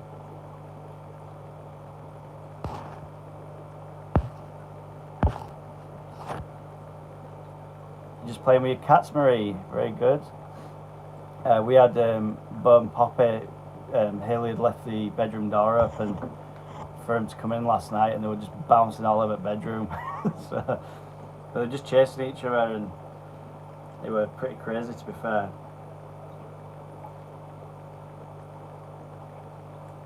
But they're getting so big as well. We're looking at them, and they've grown like double the size really quickly. Yeah, she's got Haley's got like a care plan set out for him, so she's paying like a monthly subscription for like flea and worm stuff, and also vet care. So she's got the vets on Friday. She's gonna go see the vets, and then she's calling the cat Poppy until she knows for sure it's a boy, basically. Till her vet's told her she's calling it Poppy. Richard's saying you should do a video on breeding the rainbows. I do have lots of videos on breeding the rainbows, Richard. The prey cocks. I don't think I filmed doing the blue rainbows, but they're very similar to the prey cocks. As once the breeding age, they'll go into the spawning mops like this at the back. What I tend to do is I'll leave the mops in for around 7 days, and then I'll just drop the mop in an empty tank. Wait to see fry. Once see fry, I'll feed them Akari first bites for about 2 or 3 weeks, just small amounts, and then I'll get them onto baby brine shrimp. Once they're on brine shrimp, then I know that I've basically got them to be successful. They'll all grow up to be big fish. But I've done lots of videos on breeding fish, especially the rainbows, and I've got failed attempts on breeding rams a million times, and one successful video on breeding rams so far. But I've had about 2 years worth of not being able to pull them through. I've got some breeding videos on panda cories as well, better fish, bristlenose plecos. I do have a bit of a playlist. If you want to check that out, you can just go through them and see if there's what you like, or if there's not, there's not. Yeah, rainbow fish are pretty easy to do. As long as you've got the male and females, I usually go heavy females, so I'll do 1 male to 2 females usually. I usually buy a batch of 6, so I'll buy 2 males, 4 females. I'll grow them up to a breeding age. I'd say start off with prey cocks rainbows. They're probably your best ones to start if you're going to start any rainbow fish. Prey cocks rainbows are real easy to sex, so once you've got, in regards to that, the red-tailed prey cocks are males, you probably know that already, and the females have got the yellow tail. So you just buy 4 with a yellow tail, 2 with a red tail, stick them in a tank. Make yourself a spawning mop like this. I use acrylic wool off of Amazon. I'll get the acrylic wool ball, I boil it in water to get all the chemicals off it. I let it cool down, just tie a cork to the top of it just like that. So it floats. I'll try and pull it out and show you. I don't know if you do this stuff, Richard. Sorry, I might be telling you something that you already know. So just get the mop out like this. Might be a little dark because the light's behind. And then if you just look through the mop, then you'll see the little eggs. Like I said, just leave them in a week. Leave the mop in a week once they spawn in. Yeah. So Marie said she's interested in the mop. Once they're spawning, so I just use a wine bottle cork. That's why I drink so much wine on a weekend. I'm not joking. Use a wine bottle cork just like this, and I'll just tie the acrylic wool. Make sure it's acrylic wool, not actual wool, because the dye will come out into your water and you'll end up with a big soupy, in this case green mess, or red or blue or whatever colour. Acrylic wool doesn't deteriorate in the water. So what I do is I'll just get that then, and I'll just get it under some lights. I don't know if you can see what I'm doing. I'll just like look through it. I don't know if there'll be any eggs in this just yet, but they were showing breeding with a rainbow fish. They'll get like a white, they can turn like a white stripe on and off on the nose. When you see that white stripe on the males, it's just the males that have the white stripe. You know that they're at breeding age and they're starting to breed. So I know now that I've just seen, well, on this stream, that one of the males were turning that white stripe on and off on his nose to try and attract the females into the mop. So I know that is at breeding age. So if there's a female in there that's at breeding age, which there's no way of telling until you see eggs, there doesn't seem to be any at the moment. So maybe I have to just wait another couple of weeks maybe, and we'll start seeing eggs in the mops. And then once we start seeing eggs, we'll leave that for around a week in the tank. Get it absolutely full of eggs. Once you've seen your first egg, I start feeding baby brine shrimp really heavy. I mean like tons of baby brine shrimp, because that'll make the females produce more eggs, and you can end up within 7 days easily having 200 rainbow eggs in a fry, in a mop, sorry. The most I've ever spawned out in one go was a Praecox rainbows, and I managed to get about 300 eggs within 7 days from them. And I just put them in a tank, fed them loads of food, sold them to the shop. Happy days.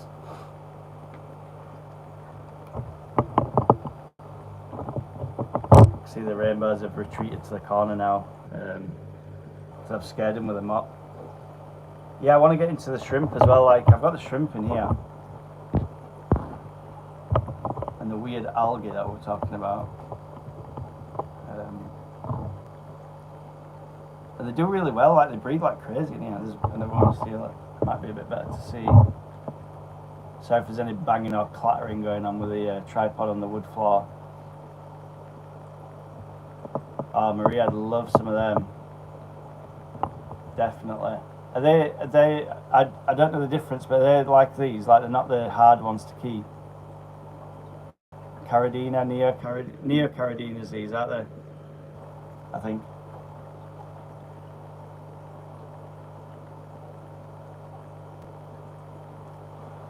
Yeah, just Neo. So they're the easy ones.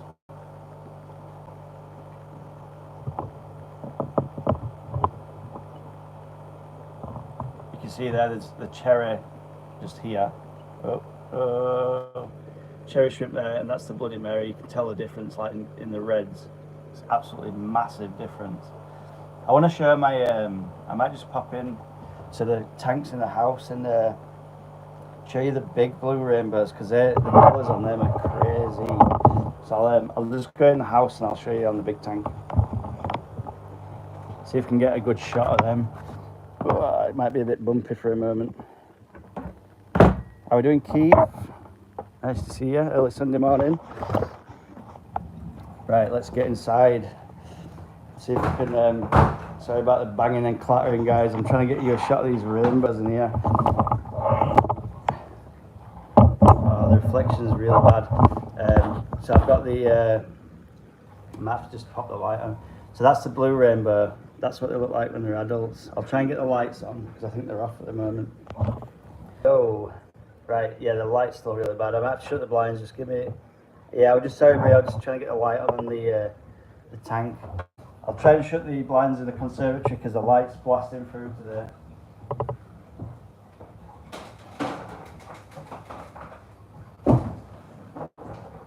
Cats are going insane. They don't like the blinds.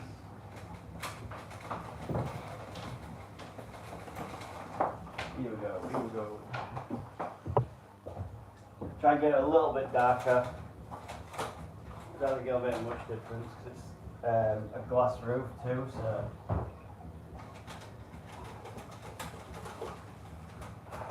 Might just take some of the shimmer off. Right, let's have a look.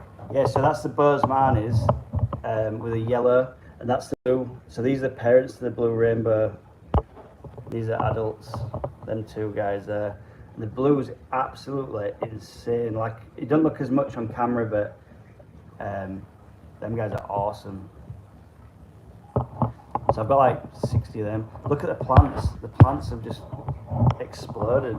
This Keith will know, Limnophilia sessiliflora, something like that.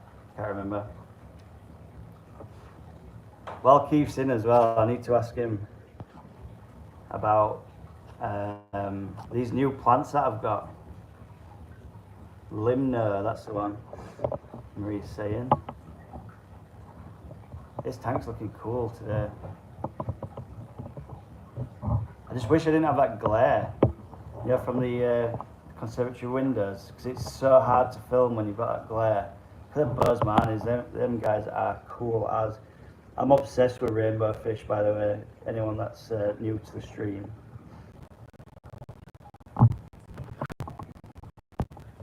Just going to jump on Wi-Fi as well while I'm outside, while I'm inside. You need a black screen. I need to put a background on it, Marie, as well, because at the minute I didn't have one on, but Haley really likes watching the fish from the kitchen. So like, if you look behind that there's a window that comes into the conservatory.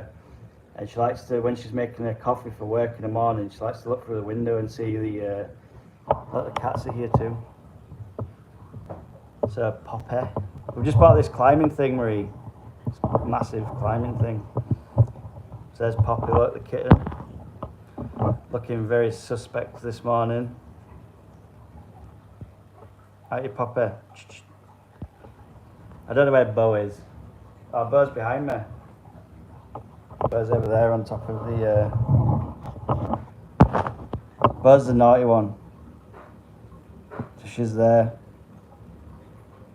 Looking suspect also. She's my favourite. I love Bo. Although Bo keeps trying to get in my fish tank in the living room. So I might not love her for that long. We'll have to see. But yeah, Keith is still in. I'll show you them plants that I bought the other day. See if we can get a better shot of this tank. Man, I love this tank. It's absolutely awesome. Look at all the plants. I love this, I think we came up with hydrocotyle in the end. This one that we picked up 2 weeks ago. This is growing like wildfire, it really is. There is some cherries in here somewhere, but I don't think I'll be able to find them, Marie. It's that stacked out with plants, it's ridiculous.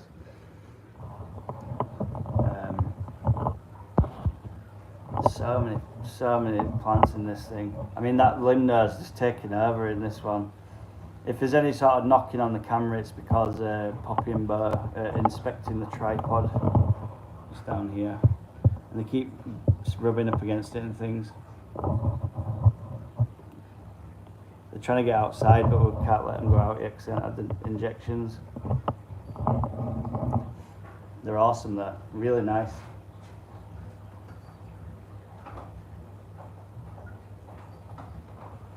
I'll go and get the new plants, and then I'll, cause I might just drop them in here just to leave them in this tank for a little while. I'll get the new plants and hopefully Keith's in, they can have a look at them.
Are we there, everybody? So these are new plants. I'm dripping water all over Hayley's floor. She's going to kill me.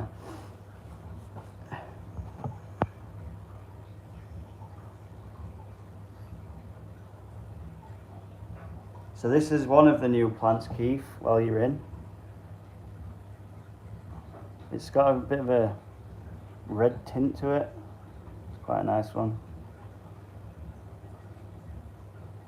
If you guys know what it is. I thought it was some sort of stargrass. I don't know. That's number one. This one I thought was orange juice, but I'm not 100%. Never seen these before, hence why I bought them.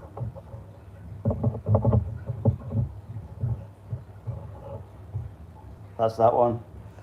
And then this one's real strange. I've never seen ever. But I thought it might look nice.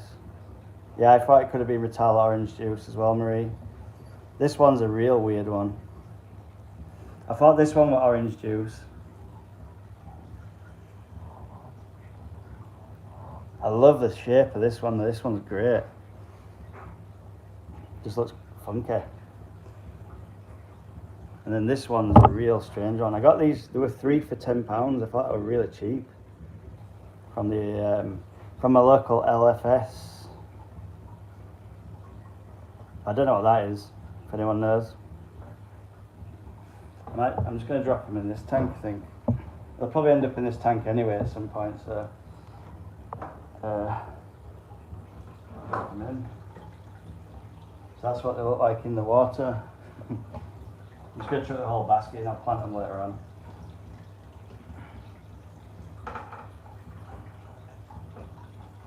I like the red one, the orange juice. That was cool. I'll see if we can get you an underwater shot. Let's see them in the water yet. I agree, because they do change. So we'll go down. Just the reflection. I'll try and drop the tripod a little. See if we can get you a bit lower down.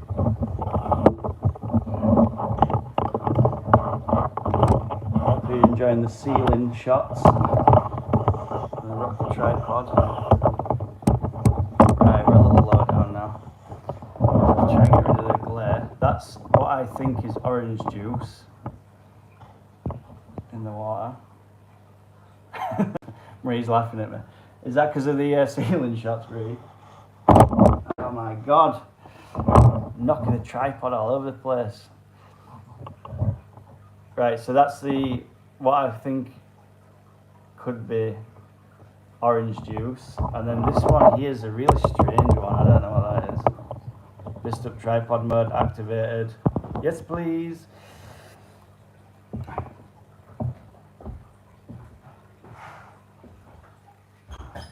Shut this door because all you can hear probably is a tumble dryer. Hayley's got some clothes drying or something.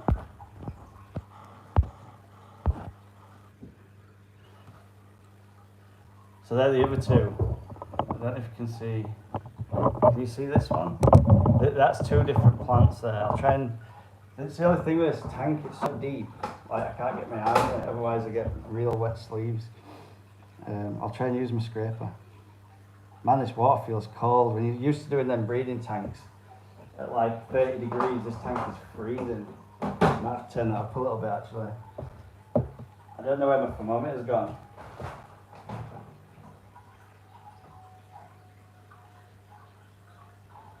Ooh, that is cold, that tank. There's something definitely going on with that heater in there. 21 degrees, that is far too cold. Tanks and fish, that's Shane, he needs to be added as a mod. Nice to see you there, Shane. I do want blue Kairas, that'd be great. Just talking about you. Morning, Shane, hope you're well. I do want some blue Kairas. I'm just trying to figure out what these plants are. So there's this one here. I thought this could have been stargrass, but I'm not sure.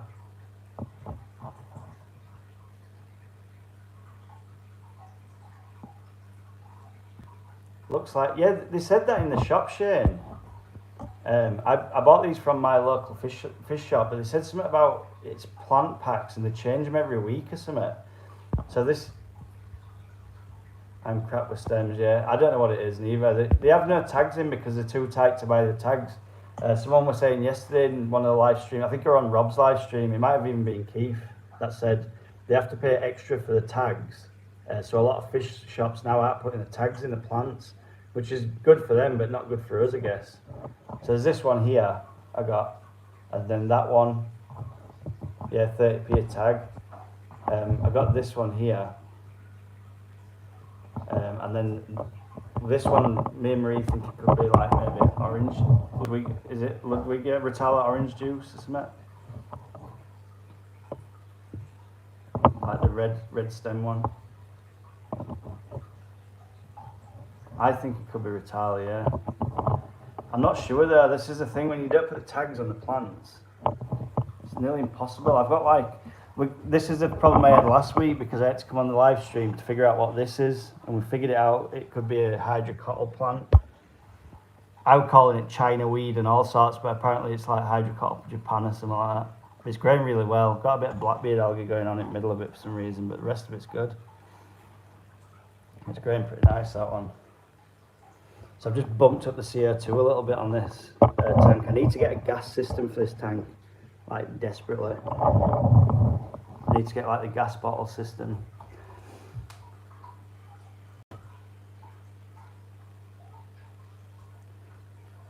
I have a program for garden plants.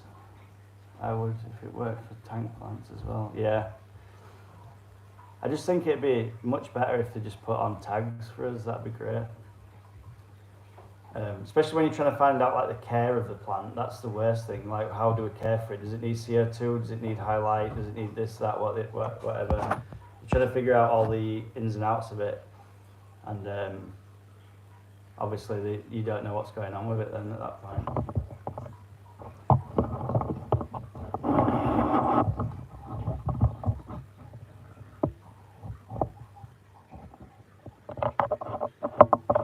Yeah, I tried downloading an app today.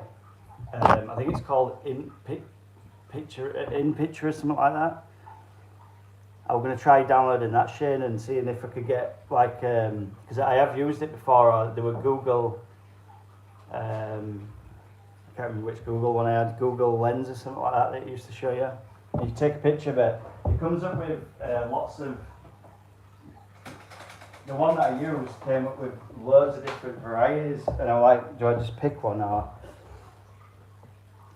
try picture this? Yeah, I'll have a look at that, Shane, after the stream. I'll download that for sure. Might have to jump onto the other tank and have a look at that in the living room. See if I can get over there one moment. It's going to be shaky again, guys, unfortunately, but we'll figure it out.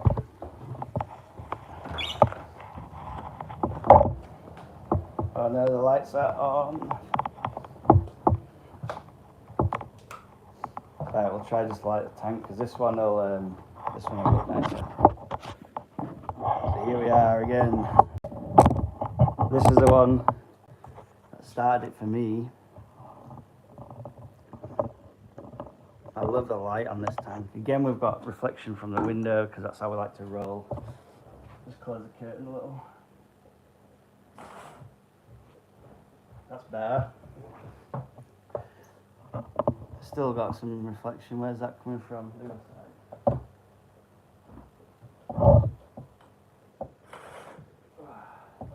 It's much better when it's dark to film the tanks. They look so much better, don't they? These are pendant lights, so I'll try and get a close up. I'm going to do a review video on these, Marie, because they're awesome. Haley bought me these lights for a present. So I've got a peace lily in the middle, 2 peace lilies in the little baskets, and then I have the light. I don't know if the pendant lights, what they call these, the swan neck lights. They like remote control. This is the tank, like the full shot of it or whatever.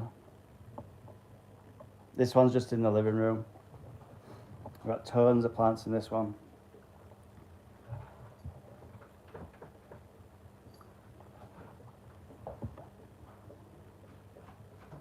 Be right back, coffee. That sounds like a good idea, that, Shane, to be honest.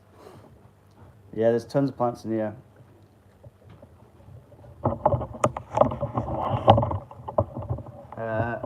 Try and get down here a little. So the thing on the tripod, you can't get close enough to your tank, can you? There we go.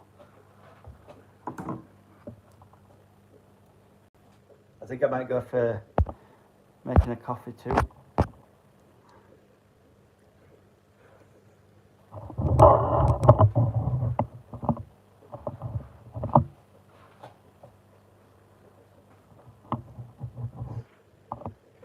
So Keith's saying he's going with Ludwiga Water Sprite and Pogo Stemmen. I need to take a screenshot of that. How do I do that? Did you try find my Facebook group page, whatever it is, Keith? I want a tripod with an arm. That's yeah. I tell you what you could use, Marie, in the great world of filming. Try and look for a mic stand, because a lot of mic stands, I've actually got one. Well, it's not mine, it's Haley's, because Haley plays the piano and she sings and stuff. She's really good as well. She's got a mic stand that she uses for microphones and stuff. And I've actually used that a few times for filming, and that's pretty good. And that's got like a long arm that comes out the side of it.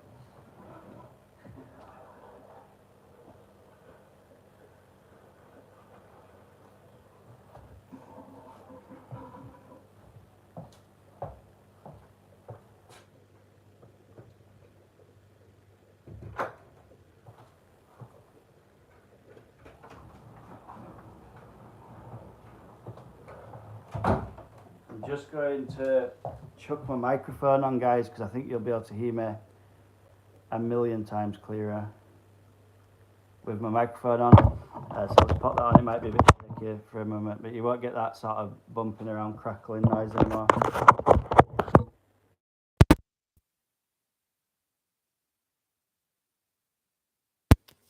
Testing. Right, you should be able to hear me loads better now. Oh no, my mic didn't charge. Right, I need to get a wire for my controller. I fell asleep watching Rob's stream. Yeah, fair enough. It stays on forever, doesn't it? Yeah, I've just put the mic on, Marie, so I've got the mic. I'm just going to get a charger for my...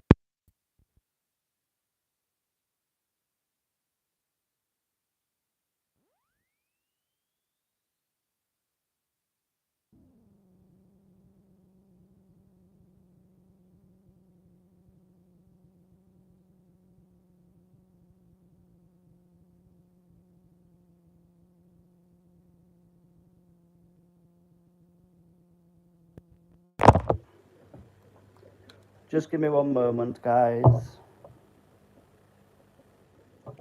Just trying to sort out a charger for my... One part of my mic's charged, the other hasn't for some reason.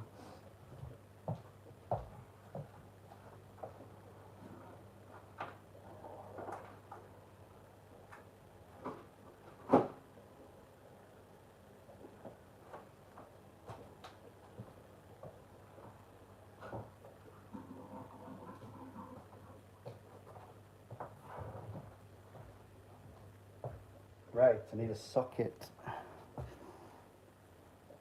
I don't understand why it hasn't charged, because I've had it on charge for like hours.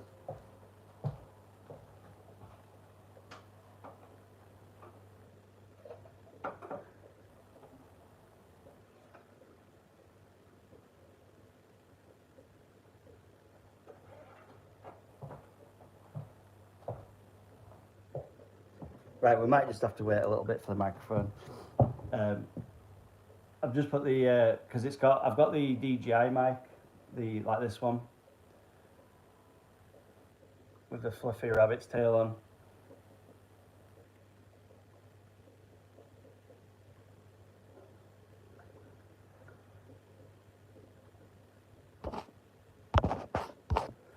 but the controller bit that plugs in to my phone has decided not to charge.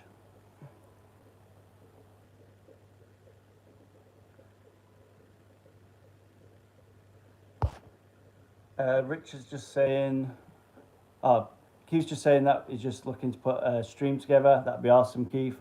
And Richard's saying, 1 minute, Richard, I've just lost you there. He knows he's changing subject.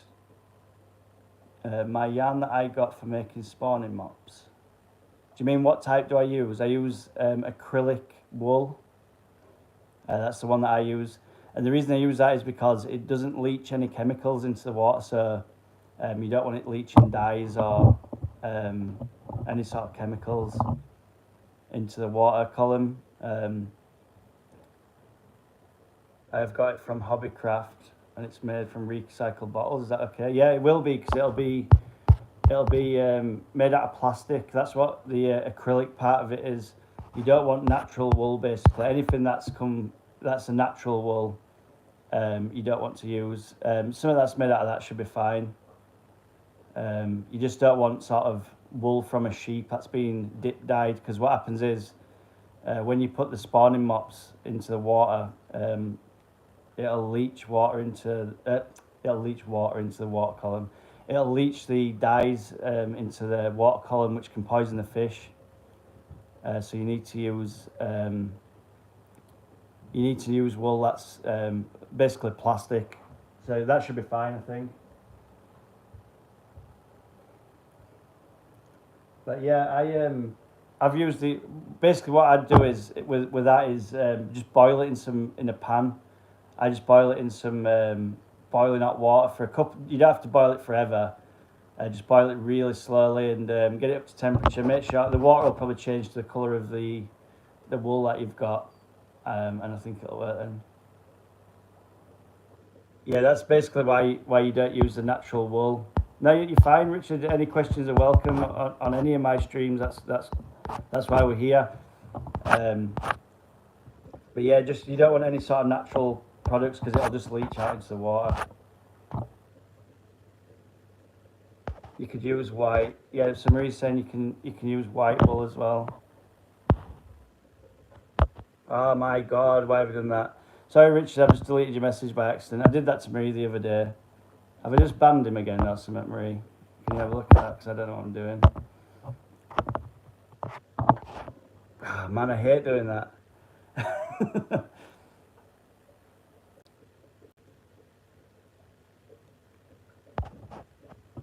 Oh, he's there. Sorry, Richard. I've just pressed something by accident. He's back. Sorry about that. I did that to Marie the other day. She's one of my moderators, and I pretty much banned her from the chat and everything. She were banished to the shadow realm, as the kids would say. Sorry about that, Richard. Yeah, we're just trying to read your comment, and it popped up this other thing on the screen, and as I was trying to scroll, it pressed the button. I'm like, oh, brilliant! Just kicking out my people.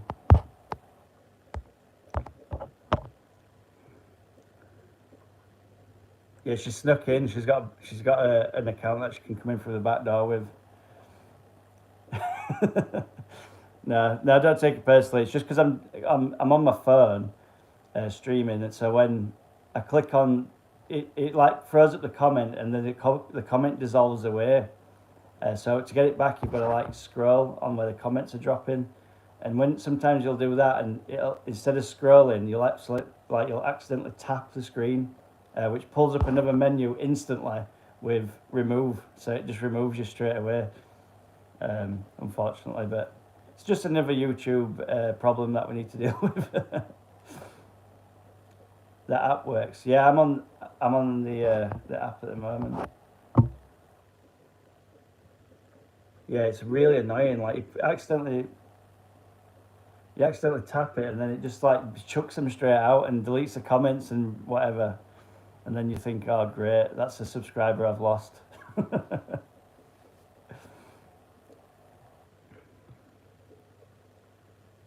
That's why I'm sending Marie fish just to apologise.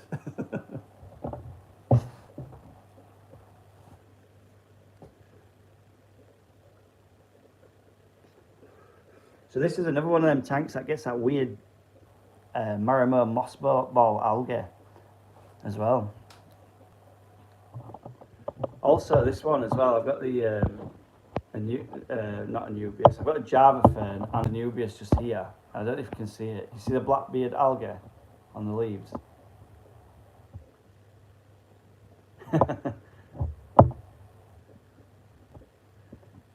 I'll send you my address for free fish.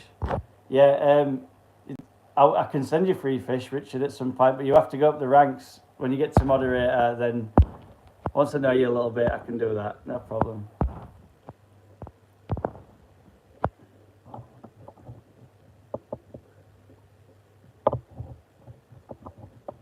I'm only joking. I'll send you my address for free fish. I'd love that. I don't mind helping people out. If I've got loads in a tank, I don't mind sending you guys some fish, no problem. I'm going to try and do angels as well next. I'm trying to get these koi angels big enough, Shane. I need to get rid of this blackbeard algae. It's driving me nuts.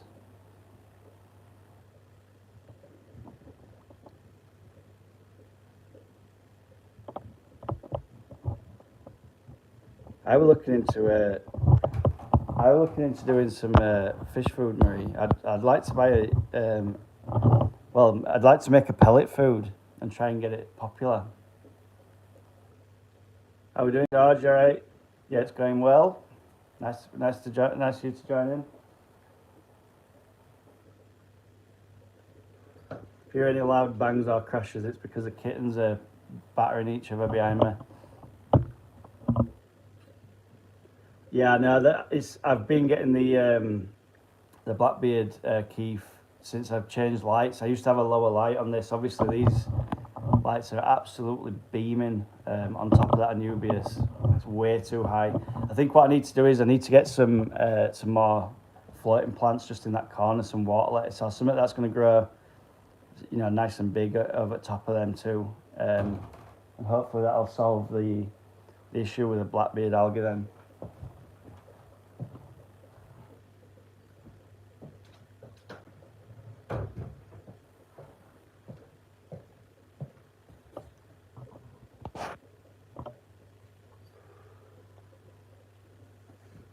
Blackbeard's one of them that I've never really had until recently. I got it in my big tank with the rainbow fish, and I've heard peroxide can be used to get rid of it, but I'm really scared of using it. But I do understand that the peroxide isn't like a chemical as I think it is. I've heard it sort of like reduces the oxygen or something in the water. That's why when you spray it onto it, it can get rid of the algae really, really quickly. I'm not sure how it works, the hydrogen peroxide. As far as I understand, it's just once it mixes with water, it turns into water or something like that. I'm not 100% sure. I don't like the idea of pouring hydrogen peroxide into my tanks. I don't know how it'll react. H2O2. Yeah, so it will turn to water then, in theory, doesn't it? If you put it into the water. Oh, when it mixes with the CO2, is it? I don't know.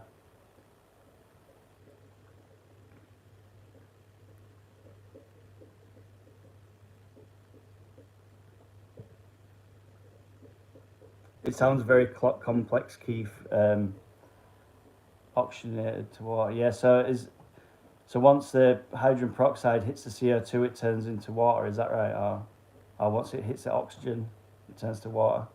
Not sure.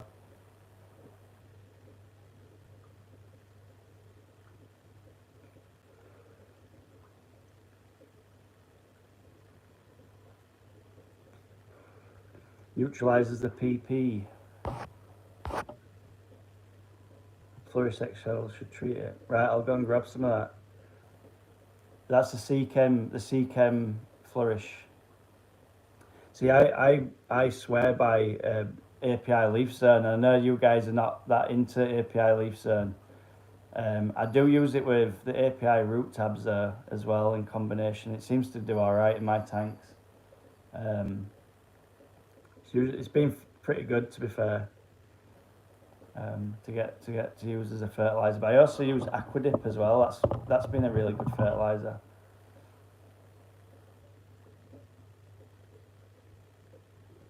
Yeah, I'll look into that, Keith. I'll grab a bottle of that. It's not. It's the the Seachem is not one that I've used that much. Yeah, Aquadip's really good, Keith. Really good. I used to use the API CO2 booster with Aquadip, and then I've got the Tropica CO2 Bio, and that's why this has just like exploded in here. It's just like a jungle.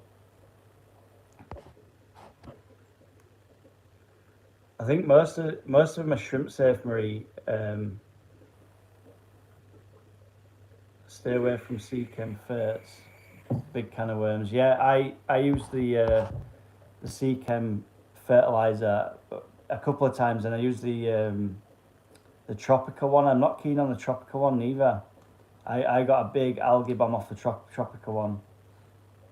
There's the other one as well that everyone uses on the Amazon one.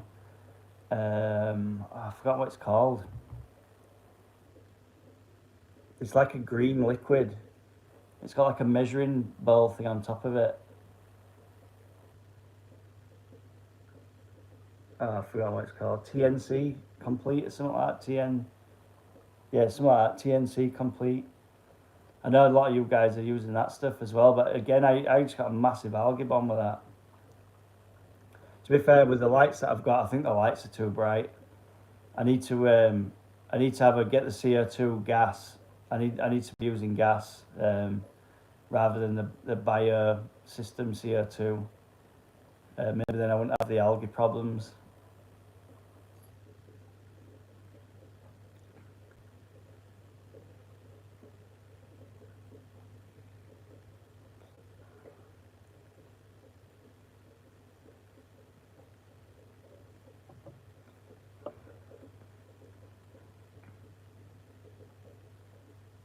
Yeah, the Blackbeard. I'm gonna have to get some Excel. I need to write this stuff down because I'll forget. Let me get a pen.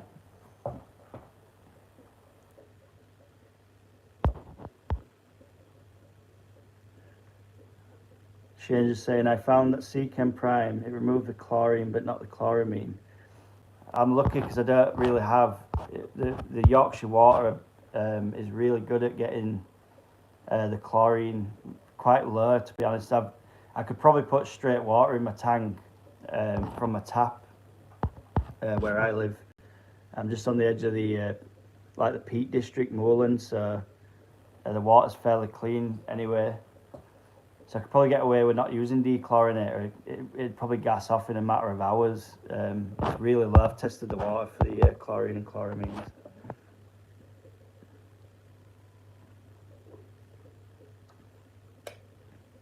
I just use the API Aqua Essentials. I know the Seachem though. The Seachem Prime were really good. It just absolutely stinks if you get it on your hands. Seachem Prime. I've never used the safe. Is that like the powder, Keith? You're saying some of our tanks are straight tap water? Yeah, I think the chlorine in where I live is just really low. Yeah, it does stink. It really does stink. I don't know why. It smells like sulphur, doesn't it? Like really strong, like a burnt match type of smell.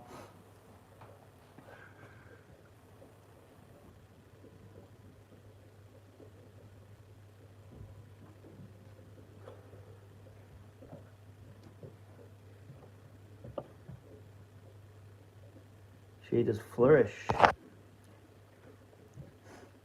Yeah, I've seen the safe, the powdered version. I think I've seen that on one of the fish tubers pages.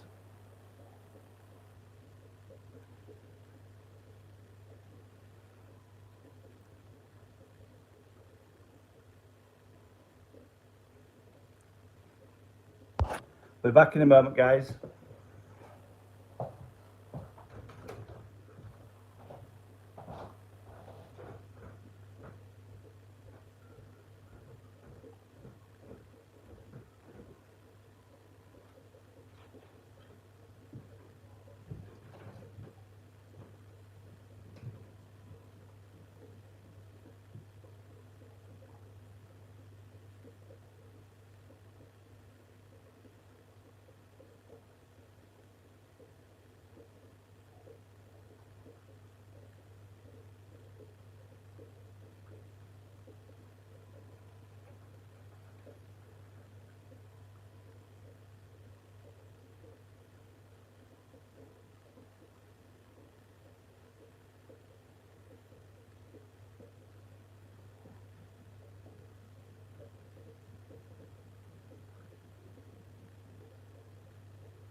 Right.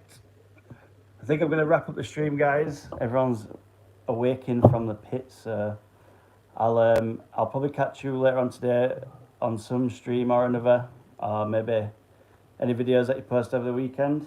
I hope you have an awesome day, you guys, and I'll catch you on the next one.